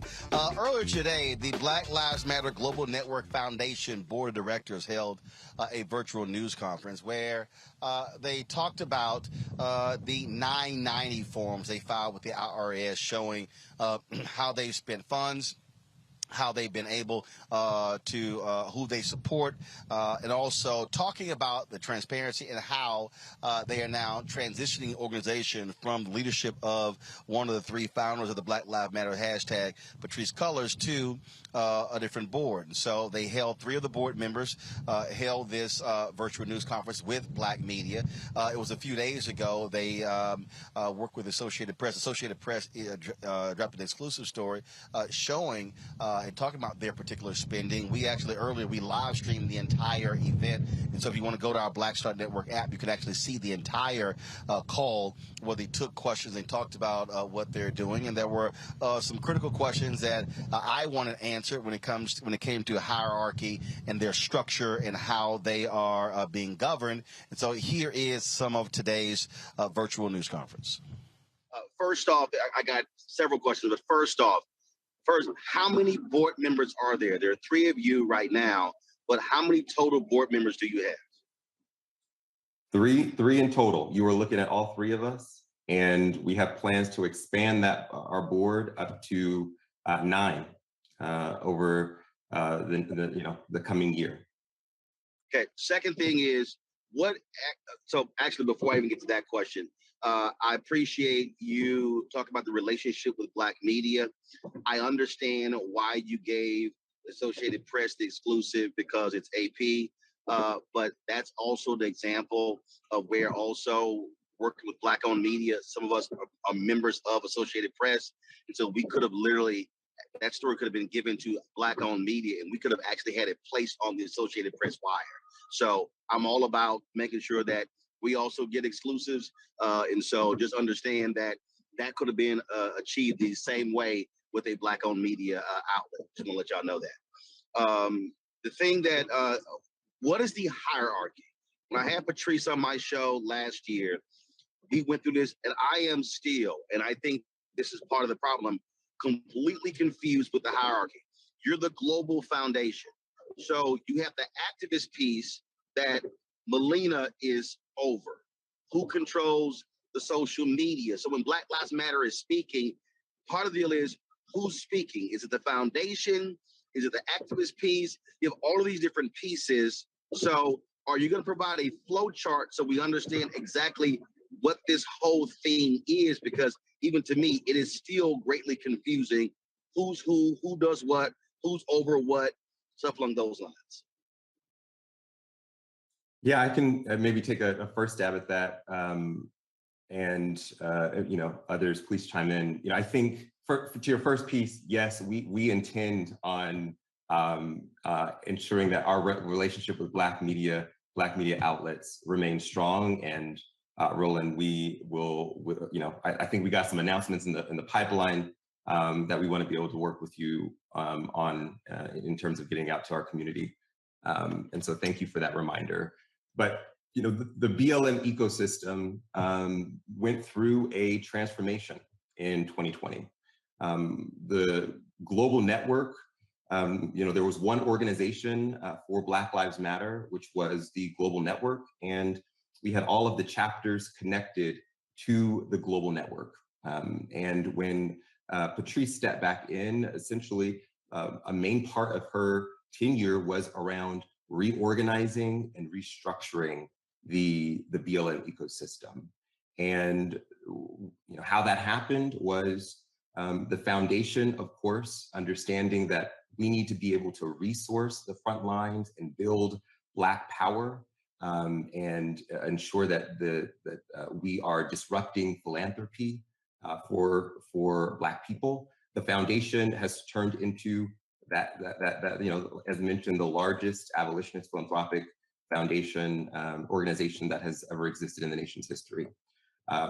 Our sibling organization, BLM Grassroots, was formed, and that was really at the request of the BLM chapters, having autonomy and over their own resources and budgets in order to do that. The work on the front lines was really important. And so BLM Grassroots was formed, and to your point, my dear sister Melina Abdullah is the director of BLM Grassroots. And so they do the frontline organizing on behalf of Black Lives Matter. And then separately, Black Lives Matter PAC was formed, in which we thought about what it means to build Black power in the halls of Congress and across state houses and local municipalities around the country. And what does it look like to bring the demands from the streets to the halls of power? And so that part of the BLM ecosystem really focuses on electoral work. And so those are the three different sibling entities of Black Lives Matter, sort of as it relates to us. But of course, the idea, the movement, Black Lives Matter is much bigger than just three organizations. We've got hundreds of abolitionist-focused grassroots organizations across the ecosystem, and obviously so many other Black-led organizations. And but just wanted to provide that that education on how our ecosystem transformed in 2020. Okay, this is why I'm going back. So there are three separate entities, but do you control all three? Because when I hear separate entities, so you have the PAC, you have the grassroots, and then you have the foundation. So is the foundation simply funding the others, or are you actually over those? So do the leaders of the PAC report to you? Do the leaders of the grassroots report to you? So that's why when I hear hierarchy, so I know what Melina's title is, but who does she report to? Or does she run that entity? Does that entity have its own board? Does the PAC have its own board? Or do they have their own infrastructure? That's why I'm saying it's still sort of like all these different pieces. Yeah, great question. Yeah, and hierarchy, and I know we are a decentralized movement, and so it is sometimes hard to talk about it in terms of hierarchy. But to answer your question, yeah, they are not all, so if you're looking at a map, they all have dotted lines next to each other, right? So they're their own autonomous organizations. The C3, which is the foundation, BLMGNF as a C3, we represent that board. We are that board. And then BLM Grassroots has its own organization and structure and governance separate from the foundation. They do not, quote unquote, report to us. Melina Abdullah, as the director of BLM Grassroots, has a team that she works with, which is very separate from the governance structure of the foundation. And then that is the same for the PAC. The PAC currently, though, is sort of co-run by both members of Grassroots and the foundation. So it is an advisory board runs the PAC at this moment. And so Melina Abdullah sits on the advisory board. Angela Austin from BLM Michigan sits on the advisory board. And then, members of the foundation sit on the advisory board as well. But it is a separate organization, autonomous, has its own reporting structures, and a separate entity as well. It is organized as a PAC and not a C3. Again, folks, if you want to see the full discussion, just simply go to the Black Star Network app. You can do so. I want to bring in my panel now, Larry, Greg, and Reese. So, Greg, I want to start with you. This is something that a number of right-wing organizations obviously have been attacking. Black Lives Matter, the grassroots folks, the foundation as well. You've had black reporters with New York Magazine and others that have actually done some of this reporting as well. So I think several things I think have been at play here. First and foremost, let's just be real. This was an entity that was grossly unprepared for the influx of funds and attention. It was literally, as some said, trying to build a building and actually run a business while you're building the building in the building. And I think what you're seeing here is a very deliberate attempt to try to get a handle on these three distinct pieces. The reason I kept asking for the clarity there is because if someone is giving money to, quote, Black Lives Matter, what are they giving it to? You have this separate entity, which is the grassroots piece. Then you have the foundation. Then, of course, you have the Political Action Committee. The Political Action Committee can give money to and endorse candidates. The foundation cannot. The grassroots piece of Black Lives Matter is also a foundation. And so they're separate. And so what I kept getting to is, okay, what's the hierarchy? Who's running the foundation? The grassroots piece, who's running that? Do they have their own separate board? The PAC, the same way. And if there's an explanation for people to understand this, let's take the Congressional Black Caucus. You have the Congressional Black Caucus made up of CBC members, but there's a Congressional Black Caucus Foundation that puts on the annual legislative conference. There's the Congressional Black Caucus Institute that puts on programming in different places around the country. Then you have the Congressional Black Caucus Political Action Committee. Those are three separate, distinct entities, but they still are all related to the Congressional Black Caucus. That is what I think is happening with BLM here. And so putting people in place, putting the infrastructure in place, Greg, is really what is necessary. Otherwise, the attacks are going to continue as to what are you doing? How are you spending the money? And the governance, because, frankly, the people at large, they don't know what the hell is the foundation. They don't know what the hell is the grassroots. What's the PAC? They just hear Black Lives Matter and assume it's all the same. Absolutely. Well, you answered the question, Roland. You asked them by what you just said. People are given to a movement. They're given to an idea. And by the way, we can start by setting aside all the white nationalists, including all their billionaires and all their institutional apparatus and their Negro servants, like whatever her name is that went out there to the House. Set all them aside. They have an agenda. This is clearly the distinction between institutions and concepts. You're standing on the campus of an institution. So when the Breonna Taylor, Ahmaud Arbery, George Floyd blood money started flowing in a panic fashion, then you could give to a Prairie View, you could give to a Howard, you could give to. And so, when the brother, with all due respect, and first of all, you can't run nothing with a triumvirate. The Romans found that out in the 4th century, 43 BC, AD, right, with Julius Caesar. So first of all, they got a triumvirate. And I didn't even hear either of the sisters, including Sister Gay, who's supposed to be the chair of that triumvirate, talk. So anyway, but my point is that when the brother said we're disrupting philanthropy, with all due respect, brother, that's not possible. People give money for control.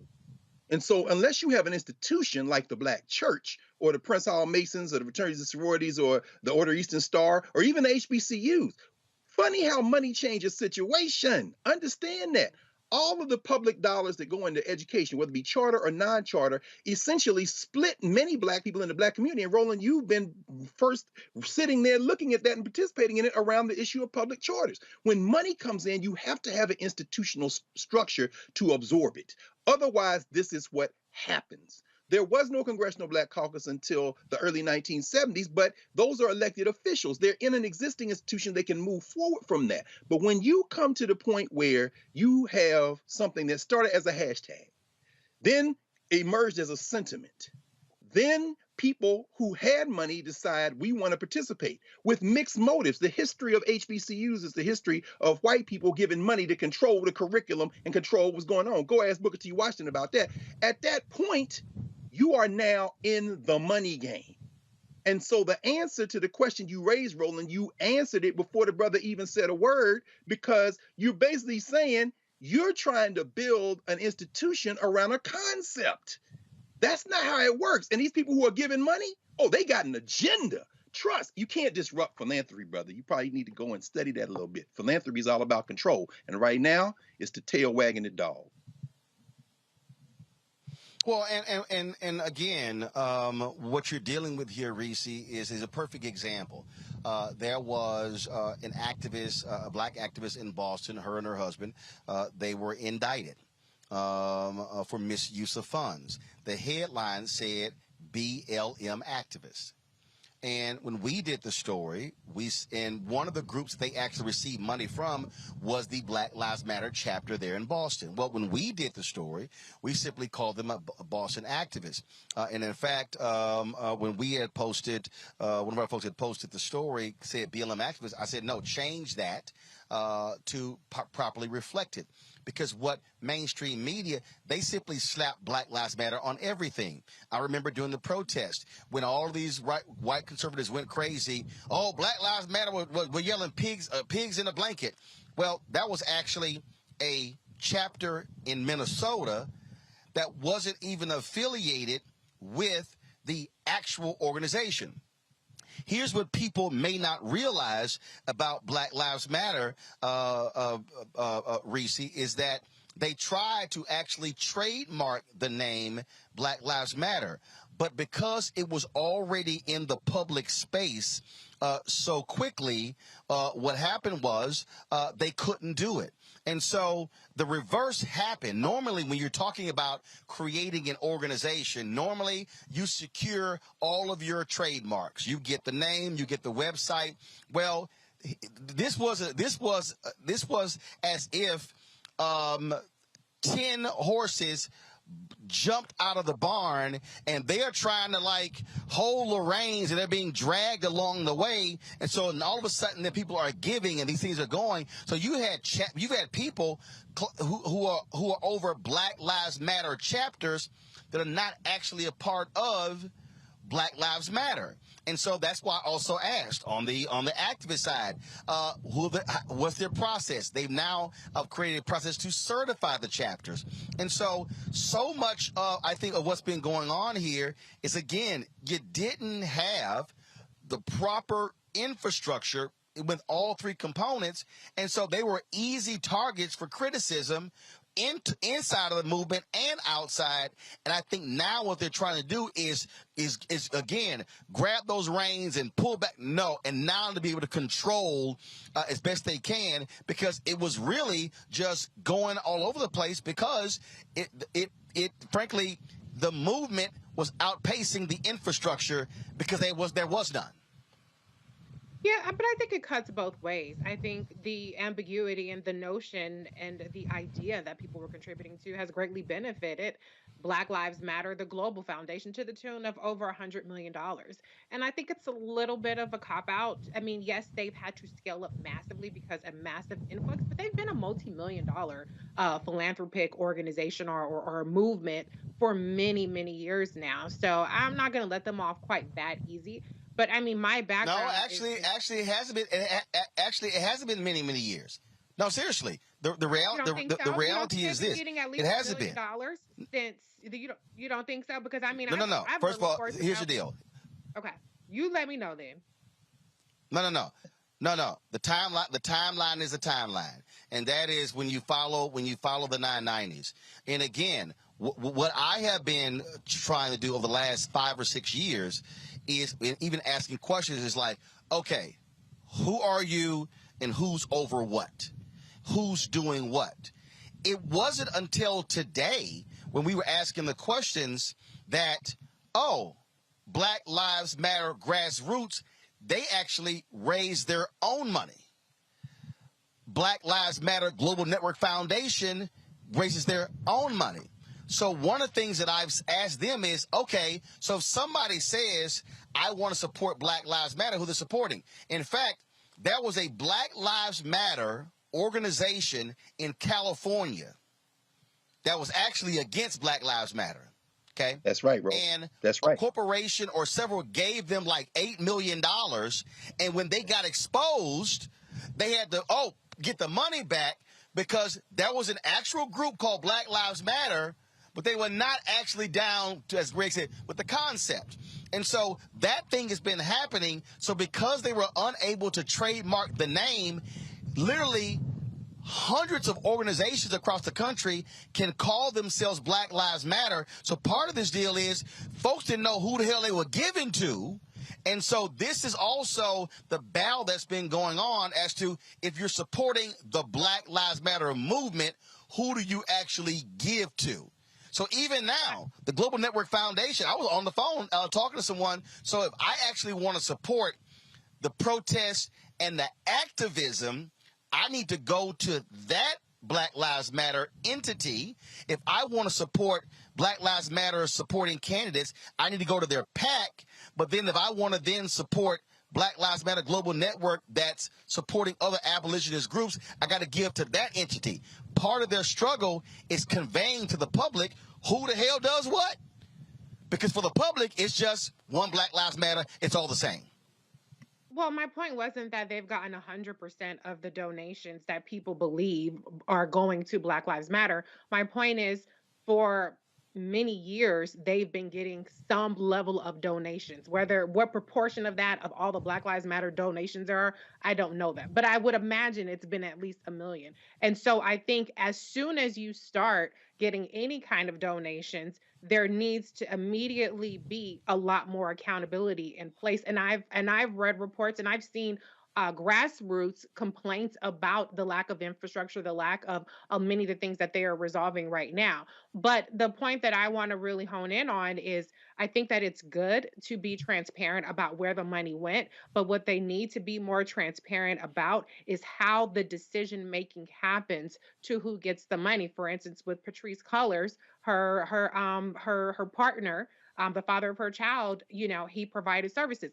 That's not to say that there's anything corrupt about that, but, was it sole source? What kind of, proposal process went into determining who were the security services, who were the people that were providing event services? So there is a number of things that they need to do, because one thing I know as a person who works in finance is the appearance of impropriety is just as important, or avoiding that is just as important of actual impropriety. And that's what they're not getting right now. And I think that some of the criticisms or some of the pushback around, well, people are racist towards Black organizations and Black organizations have a lot more scrutiny. True. But when you're $100 million organization, that kind of goes out the window. You have to hold yourself to a higher standard. So what I saw is still falls way short of that, but I'm going to give them the benefit of the doubt that their intentions are good, but 2020 was 2 years ago now. So they need to speed it up. 3 people is not nearly enough.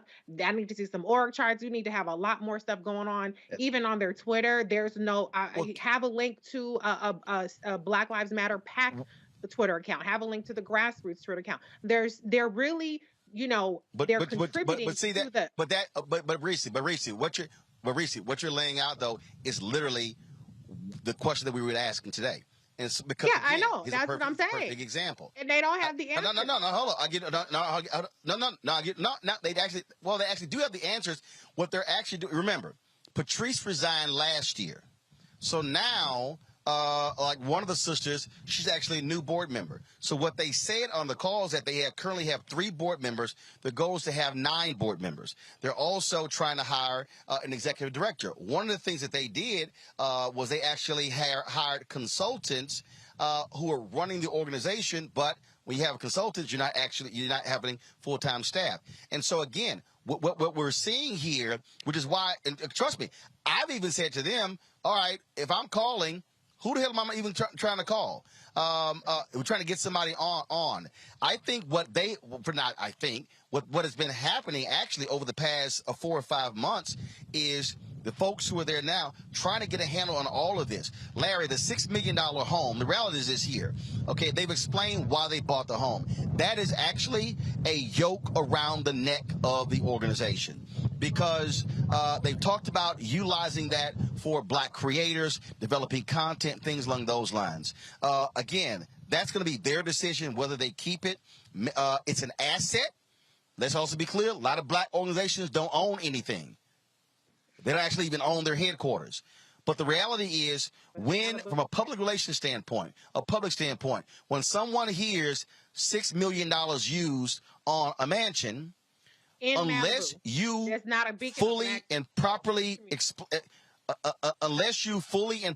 explain that, you're going to get questions. But here's the other thing, Larry, that we also got to throw out there. Black Lives Matter voluntarily reveal how much they raise. I've been told that the NAACP has received upwards of $150 million after George Floyd's death. They've actually never publicly revealed that. The Urban League has gotten money. A whole bunch of black organizations have gotten millions of dollars in the wake of the death of George Floyd, and they didn't do what Black Lives Matter did and say publicly what they're doing with the money, how much they got. Yeah, so Roland, I wear a couple in terms of some of my responsibilities. I currently serve as chair of a foundation now. So listen to that conversation. You asked some really important questions. There are a lot of red flags. So the $6 million house, listen, maybe they do what the Congressional Black Caucus Foundation does in terms of having a building, right, where, like you said, they have staff, regardless of how much money it costs, they have staff. But the point you made about them not having hired an ED, also, you asked about essentially a flow chart. So who's the chair, vice chair, treasurer, recording secretary? And, prior to these 3 individuals being involved, and I know we talked about, was involved previously, it just seems unclear. We're talking about a lot of money, and then who was really controlling the purse strings from day to day, right? And so Reese talked about her background in finance. So it's like I said, as someone who certainly served on a board, when I hear them talk about, we talk about the amount of money that they brought in, and then you have these different entities, and then it's not clear about who does what, and then there's obviously a lot of crossover. It does kind of make you think that something is not quite right here. I do give them credit for talking about the millions of dollars that they've gotten. You highlighted that some of the other organizations who we all, are really important, NAACP, et cetera, haven't highlighted how much money they've got and in terms of what they're doing with it. But like I said, in terms of my experience, it really sounds like they have a consultant. They need an experienced ED, and then they really need to have a clear understanding, not only in terms of internally, but explain to people externally, like, we're discussing it now, but other folks who are donating, how exactly these 3 entities work to collaborate, and how and which ways are they different in terms of they're all 501c3s. So there's a lot of work that needs to be done, but they better do it quickly because they're bringing a lot of unwanted attention. Obviously, you talked about these right-wing organizations always attacking black organizations, but in terms of black folks trusting them to give them money, as you know, the importance of the Black Lives Matter movement, they need to be really clear. Like I said, who's leading, who's their ED, who's having the day-to-day operations, what their board member is, and also what do their bylaws look like? Because that's another thing that's going to be really important in terms of who gets elected, how you elect board members. What do your bylaws say? And also like things like give or get, all those other details that are important as it relates to a foundation. This is literally the equivalent. I would dare say this is the equivalent of you having a cash-based business, and all of a sudden your product is blowing up. And man, now you sitting here going, okay, I'm one person. Now I got employees. I got to hire HR. I got to have an HR handbook. You have to put it together. This is why early on, I was talking to individual activists and I was texting them, tweeting them. I kept saying, I remember there were several activists. They had put some stuff out on social media about donating. And I hit them offline. I said, hey, make sure that money is being sent to a fiscal agent because you're going to get taxed. If all of a sudden people out there are contributing to you $20, $30, $40, $50, $60,000, the IRS is going to see that as taxable income. If you have not created an infrastructure to receive that money, you're going to have a problem. People have to remember the IRS was looking at black civil rights organizations during the Black Freedom Movement. It's always following the money. I think where they are now, and again, I was glad. Look, I was pushing them to have this call today because there were so many questions. And again, when people are raising questions and no one is actually responding with the answers, that begets more questions. And the only person who was out responding was Patrice, obviously, because her name has been associated with, but she resigned a year ago. So part of the deal is, how is the old person, the old leader, responding to current questions? And so that's also what's going on here. And so what I've asked them, I would like for them to come on this show because I have more questions that I think need to be answered so people have a better understanding of what's going on when it comes to what they're doing. But I will say this to everybody who's watching, to all black folks. And this is very clear, I am not saying do not question Black Lives Matter. I am not saying do not hold them accountable. What I am saying is, black folks, we had better be willing to question other black organizations and other entities that supposedly have black interests, because a lot of times we are more willing to criticize our own than other folks and challenge them on what they're doing with the resources and the money that supposedly is supposed to be impacting black folks. And so that's one of the critical things that I think is also important. I think, Greg, you wanted to make a comment there? Yeah, right quick, Roland. I know we got to go, but you know, it's funny because we live in a society where our attention spans are short and our memories are maybe even shorter. We know that this started with Alicia Garza and Patrice Cullors and Opal Tometi off a hashtag. I think Alicia Garza tweeted something like "Our Lives Matter, Black Lives Matter," and then Patrice put the hashtag on in the wake of the Zimmerman verdict. And then a year later, not even a year later, Mike Brown and all these young people are driven to Ferguson. And the money is coming in, but not really. And these aren't people who have an organization. Remember our friend with the blue vest who was everywhere and now is nowhere. Well, this is during the Obama administration. And then what you see is by 2015, they actually do try to meet. They met in Cleveland. They met in Cleveland, these people who didn't know each other. Some people did. They brought in elders. How can we form a network? That was called the movement. That was called the movement. So, and again, that was called the Movement for Black Lives, which still exists, but it's an umbrella group of 150 different organizations. So the Movement for Black Lives is actually different than the Black Lives Matter Global Network Foundation. Absolutely, Roland. Exactly. I mean, people like our sister down in Jackson, Chokway's sister, Rukia Lumumba, all of them, they were there. And so you're exactly right. And so, of course, then what happens, of course, is the 2016 presidential election. Remember when the sister came and disrupted Bernie Sanders, and you had these folks many of them know each other, many of them don't. It was a movement. And then, of course, Donald Trump and the white nationalists are able to use the phrase as something to organize against. And who could have saw this coming? All of us, because we've lived in this terror since they brought us over here, which is what a triumvirate of Black death happens in 2020. You see Ahmaud Arbery, then Breonna Taylor, then George Floyd, the anniversary we're coming up on in a couple of days. And that's when all this money starts pouring out because it converged with the pandemic. And you basically, as you say, you have then outside money creating a dilemma. But this movement had tried to get its legs under it 4 years before. But that Black death that rain money on places like the campus you're standing, that rain money on the NAACP, rain money on an idea. But by then, people who didn't know each other had fallen out. Is Garza talking to Colors? Is Colors talk? They weren't people who were involved in an organization. And up until those deaths converged after 4 years of the Trump administration, it wasn't even a thing that would have boiled over. Roland, you've interviewed on this show people involved with the network that these three folks are trying to help put together now, who have criticized, as Reese said, them internally because they say, we were there, we were involved, but we fell out with this person and we didn't get a nickel. So, I mean, at the end of the day, as you say, we have to step back and put this thing in context to remember that we have real and open enemies in this world and in this country.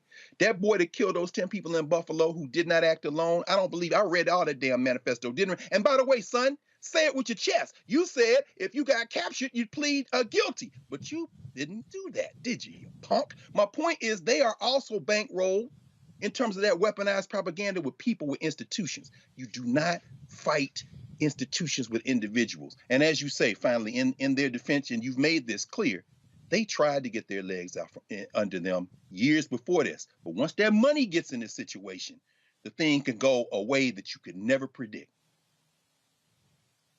Well, and I'll tell you before we go to break, because I definitely want to deal with the Deion Sanders, Nick Saban thing with the panel.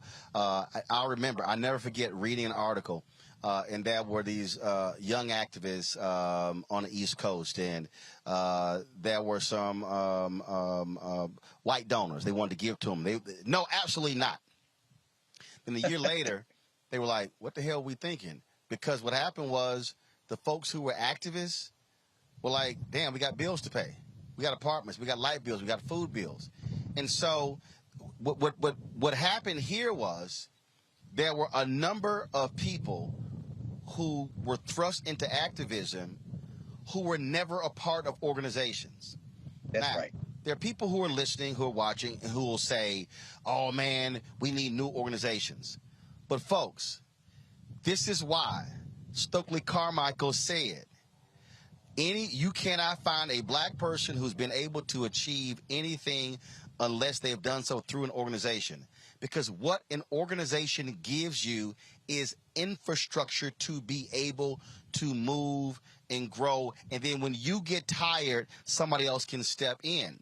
So many people, there are a lot of young sisters and brothers across the country over the last decade have learned why institutions matter, organizations matter, why trademarking a name, having copyrights, having a bank account, having all of those things, having, as Larry said, bylaws, having a constitution, having a process to elect people. I know this decentralized leadership thing was a part of Occupy Wall Street, and a lot of people, a lot of young black activists, because they didn't want that one person, they didn't want that Dr. King, they didn't want that Reverend Jackson, they didn't want that. But the reality is this, and Reese talked about on the accounting side, you cannot have an organization unless you have hierarchy. You cannot have an organization unless you have people in place, general counsel, HR, all of those different pieces. And so people have great intentions, but just like businesses, if you do not put the pieces of the business in place, your business will fail, and you will have all the growing pains. You'll be owing back taxes. Who's supposed to pay the property taxes? Who's supposed to pay this? I never had to pay the state taxes and the federal taxes. That's infrastructure. And so I think what Black Lives Matter Global Network Foundation, what they are now dealing with is they're now dealing with having to put the infrastructure together to be able to properly handle and disseminate nearly $100 million.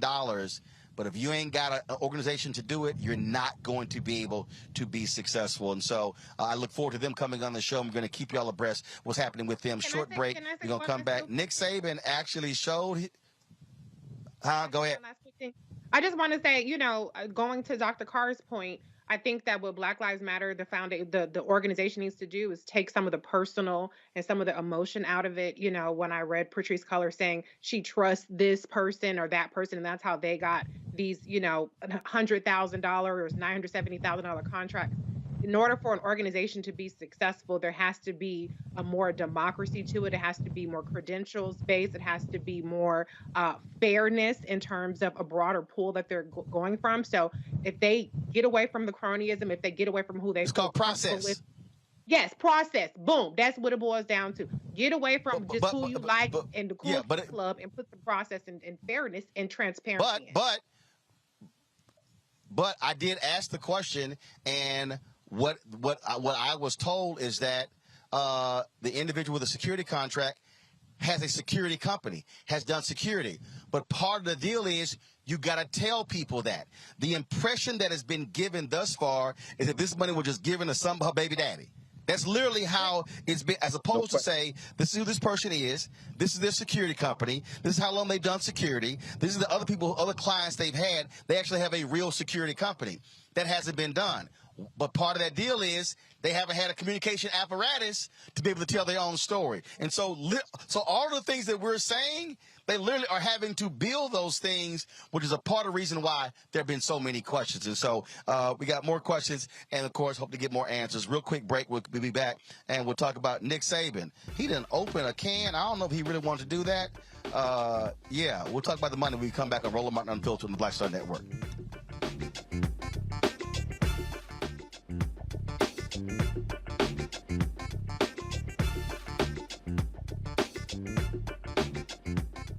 Pull up a chair, take your seat. The Black Tape with me, Dr. Greg Carr, here on the Black Star Network. Every week, we'll take a deeper dive into the world we're living in. Join the conversation only on the Black Star Network. You want me to do something crazy, but I don't know what to do. I'd rather just sit here. Hi, this is Cheryl Lee Ralph, and you are watching Roland Martin Unfiltered. I mean, could it be any other way? Really? It's Roland Martin.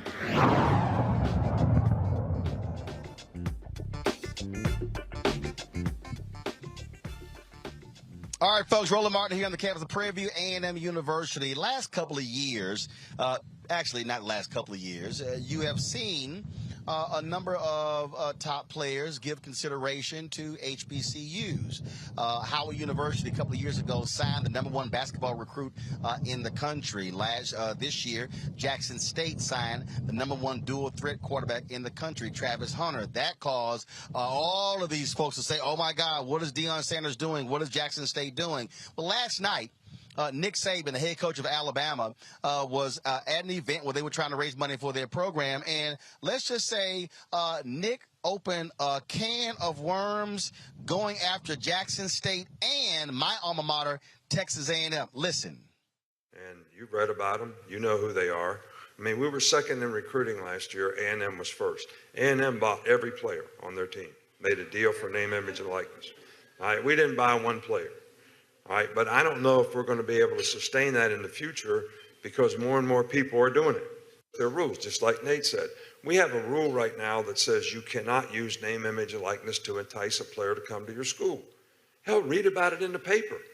I mean, Jackson State paid a guy $1 million last year that was a really good Division I player to come to school. It was in the paper, and they bragged about it.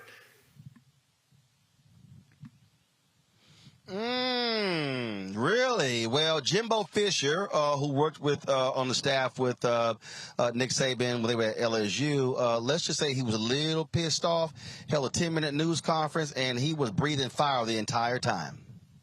We do things, the ethics in which we do things, and these families, it's despicable that a reputable head coach could come out and say this when he doesn't get his way or things don't go his way.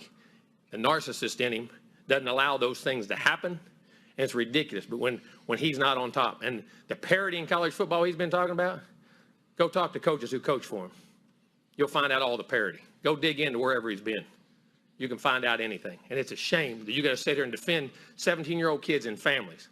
And Texas A&M, because we do things right, we're always going to do things right. But we're always going to be here. We're doing a heck of a job. These coaches have done a great job.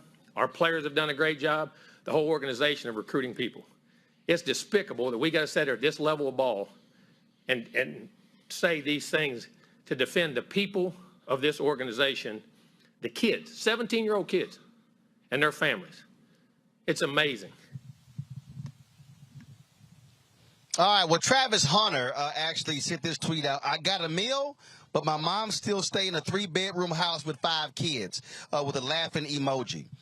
Then Deion Sanders responded to his tweet, said, I don't even make $1 million, LOL, laughing emojis. That was about 9 hours ago. He gave an interview with Gene Jock Taylor of Anscape where he said, Deion said, no, we ain't about to have a private conversation.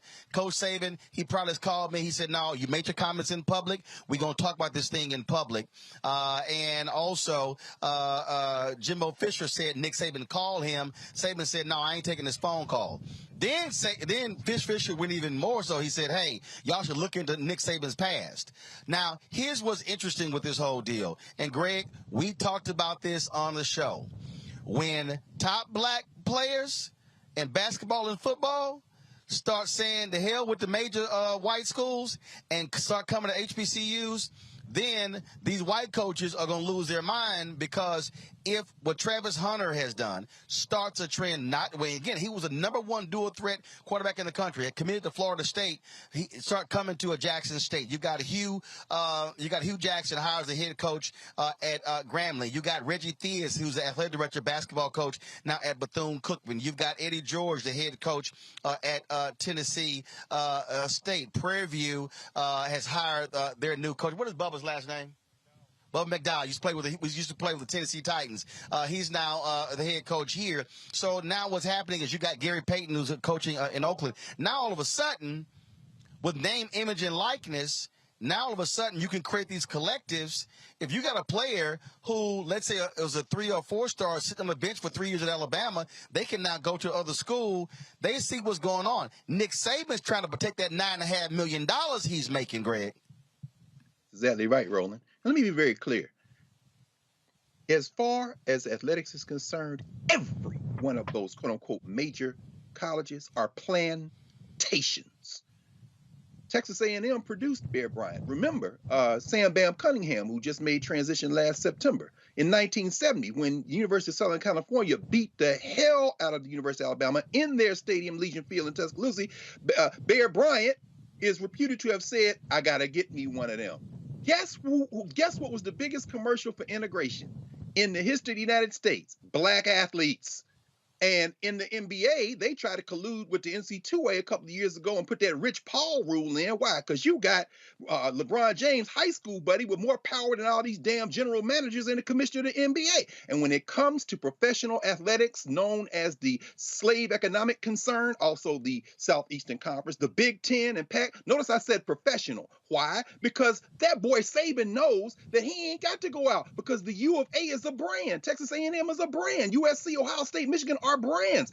Name, image, and likeness blew it up, as you said, Roland, as you've been talking about it for months. With NIL, you can take your image anywhere. Well, guess what? The only thing holding this whole criminal enterprise together was not having a slave rebellion. Oh, but it looks like in Coach Prime, you got the right one, because Coach Prime knows that that plantation relies on you having overseers at the high school level who don't even tell these black athletes about HBCUs. So what did Coach Prime do? A couple of months ago, he tweets out, high school coaches, give me a chance to come on campus. See, you can't look away with Coach Prime. Why? Because he was prime time. He was your man when he was making you them plantation dollars at Florida State. But now he knows how y'all set this up so these boys and girls, and I'm talking about women too in terms of basketball, never see the assistant coaches the plantation send out. And then finally, Coach Prime, and I know you saw his press conference today, Roland, this is what he said, and this is why I'm sure you said what you said. He said, Coach Saban wasn't talking to me. Coach Saban wasn't talking to Jimbo Fisher. He said he was talking to his boosters. He was talking to his alumni. He was talking to his givers. He was trying to get that money, Sanders said. That was what he was doing. He was just trying to get us to go where he is trying to get to. Meaning what? Look here, boy. When they start going to the HBCUs, the plantation game is over, and Nick Saban is fighting for his life, and I hope you cut his whole damn head off, because I wouldn't send nobody related to me by blood to the University of Alabama. Go on Tuskegee. Go on to Alabama A&M. Go on to Alabama State. Research the history of these schools. See how these these NFL coaches used to come on the campus of places like Tennessee State and pick the brain of coaches like Joe Gillum Sr., whose son was the quarterback for Tennessee State, and you should have been in the Hall of Fame with the Pittsburgh Steelers and hadn't screwed him for a rag-ass arm quarterback named Terry Bradshaw. Go hear about Eldridge Dickey. We could talk about this all night, and you've talked about it so many times, Roland. No need more to talk about that. That boy's scared. And guess what, Nick? You better be scared as shit, because they coming for you now, and they know where all the I'll give you some numbers, Larry. Alabama's athletic budget, $180 million. Nick Saban gets $9.5 million. The entire Jackson State athletic budget is $8 million. Supposedly, Jackson State gave Travis $1 million. Deion only makes $300,000 at Jackson State. The bottom line is what they are freaking out. They are freaking out that just like a lot of the top black academic students, again, I'll use my nephew as an example. Okay, I'm an A&M graduate. His mama is. His daddy is. His other uncle is. Okay, so you got four Aggies in the family.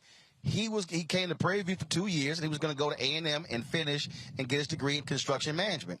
Chose to stay here for the 4 years, and so. One of the top academic students. What they are afraid of, they are afraid of the top athletic black players doing the same thing that is happening on the academic side, because they understand that that's their meal ticket. Yeah, Roland, we had in the last 24 hours shots fired. Nick Saban going after your boy Jimbo Fisher, and unfortunately, Deion got caught in the middle. But the one thing that's really important here in terms of what you were talking about and Dr. Carr talked about is really talking about the empowerment of the black athlete. So that's what's really going on here. Financial, and then once again, NIL, controlling your likeness. We've talked about for decades in terms of making sure that black athletes, because I'm really talking about black athletes here, have the opportunity to make money, because there's, universities selling jerseys, et cetera. But listen, you talked about it. Nick Saban is making plenty of money. He's trying to protect the UA in terms of how easy they can recruit all over the country. They don't just go to southern United States. They go to California to recruit guys. So these comments by Nick Saban is he's just trying to make sure he can continue to get the guys to get. And you're right, when Deion Sanders has been able to do what he's been able to do in terms of recruiting, and also the guys are coming through the transfer protocol that come from Jackson State also. He shook at the foundation, and you're talking about hundreds of millions of dollars, right? So Brother Carr's talking about NCAA. It is basically a plantation, as he talked about. But once again, NIL, you're having these black athletes being empowered to go wherever they want to go. We just saw a transfer from Pitt, Addison transfer, wide receiver from Pitt, transfer from Pitt to USC. But once again, power and control. And Saban doesn't even though he's won multiple national championships, he always wants to be number one. And you talked about Jimbo Fisher used to be his former offensive coordinator. So there's a lot of some personal issues going on there. But listen, Jackson State and a few other HBCUs, Howard, et cetera, are going to be able to recruit these students because they have history. Jackson State had Sweetness graduated from there. Walter Payton, one of the greatest wide receivers of all time. Jackson State has produced Hall of Famers. So have several HBCUs. So when people making this argument about why going to Jackson State, they've produced 4 Hall of Famers. So students, young black brothers and sisters that go there have an opportunity to play in the WNBA, go play in the NFL, et cetera, get a quality education, and people see their humanity at the same time. Reese, here's why coaches like Jimbo Fisher are losing their mind. And that is because players now get to get paid. First of all, he sat there and talked about, we didn't buy any players. Come on, Roland. Come on. Come on. A brother tweeted today that he said, I wasn't going to go public with this. He said, I've worked out with many former Alabama players who lamented that they made more money at Alabama than they were making on the practice squads in the NFL. Mm-hmm. Now, I don't know who Nick think he fooling. But if he actually thinks that we are this stupid, that Alabama has not been playing players, come on, bro. The bottom line is this here. They are upset that they don't get to control the players. It's a brother who is the top receiver in the country at the University of Pittsburgh. He has said, I'm entering the transfer portal. I want 700,000. You got a basketball. The University of Miami, one of their alumni has set up an NIL deal. They paid an incoming player, I think, $500,000 part of the NIL. Well, the brother who's already there is an All-American. He said, yo, if I don't get $800,000, I'm leaving. What they don't like, and then all these coaches, well, this is not right. The players are making decisions on where to go because of the money. Your punk ass deciding where to coach because of the money. That's not sitting. What they don't like, they don't. And then, last point, Reese, all these white coaches, a lot of them conservative. I thought y'all believe in the free market. Ain't that something? I thought the free market says get what you can where you can. Oh, now the players get paid. Now they literally are going to Congress saying, y'all got to pass a law. This unfair. Go ahead. Well, first of all, get money. Get every last one of y'all, get every cent that you can get. I'm all here for it. But what this is revealing is white folks who have every privilege, every advantage to the tune of hundreds of millions of dollars or over $100 million advantage, losing their shit when that advantage is still not enough. See, the thing is, the Nick Sabans of the world don't want black folks to have shit unless they're the ones pulling the strings. They want these players to be their mules, tilling the fields, making him $8-9 million or whatever. But God forbid that they get something out of the equation other than, nice meals at the dining hall, maybe get to ride around a nice car, free housing, whatever the situation may be. So he's salty. And he's just going to have to stay mad. At the end of the day, black schools have something that an Alabama school can compete with, and that's called the culture. It's called swag. It's called legacy. It's called history. And once more black folks and black athletes start realizing that their path doesn't have to go through these white schools and to be the boys on the fields for the Nick Sabans, they are in some deep shit. And so that's what he's shook about. They're going to catch up. They're going to change the rules. They're going to have their money they can throw at the players. But this is his opening salvo to say that. But it's not just about the money. And it's not even just about the specific player. It's about the control that they're losing. And it's about the danger that black athletes, knowing their worth, are valuing things beyond the white gaze of these, always championship schools. That's what's really dangerous. And that's what they want to nip in the bud. And Deion Sanders being such a disruptor is also what they have a problem with, because Nick Saban is a celebrated coach. All these coaches, white coaches, are celebrated coaches, but God forbid you have a provocative black man who is really changing the game just with the way that he can relate to these black players. So good on them. Stay mad, Nick, and just quit tripping, because we know your ass is going to be crooked and fucked up and all that other kind of stuff and get the players eventually. So you lost this one. You lost this round. Get over it. That's right. You lost, and guess what? I want every brother who's in sport get paid. If the law allows for you to get paid, ask for, because guess what? Nick getting paid, the school getting paid, they got TV contracts, they got endorsement deals, they having you signing helmets and jerseys, you ain't making no money. Damn it, get paid. I told y'all America is a capitalistic society, and the reality is the talent is I've been making the money, and it ain't no different what I've been saying to all these HBCUs. Y'all need to be looking at every single one of y'all contracts and saying, hold up, are we properly monetizing and getting our value? I said it. I don't understand how the State Fair Classic is not on television. Prairie View and Grambling should be looking at their contract and saying, okay, are we making enough money? Grambling should be able to get enough money for the State Fair Classic to bring their band to Dallas.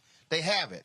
Okay, somebody should be looking at that contract. All I'm simply saying is, folks, this comes down to the money, taking advantage of the opportunities. And so, hey, if a HBCU can create a collective, Grambling has created a collective that allows for them to go create NIL deals for their players. That's exactly what should happen. So if you got some brother who's a backup to the backup at one of these Power 5 schools, yo, go find $50, $75, $100,000 and say, come on down. Because guess what? The NFL will still find you. Jerry Rice is in the Hall of Fame, and he was down there at little bitty Mississippi Valley State. That's right. Trust me, when you got talent, they'll find you, but get paid. So Nick Saban, you can cry all damn day you want to. We don't give a damn when you crying. So Dion don't care. Jimbo, Texas A&M don't care.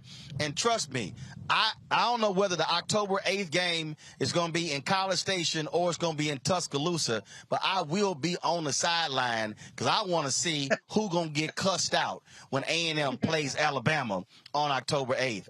Y'all, that's it for us. Larry, Reese, Greg, I appreciate it. Thank you so very much.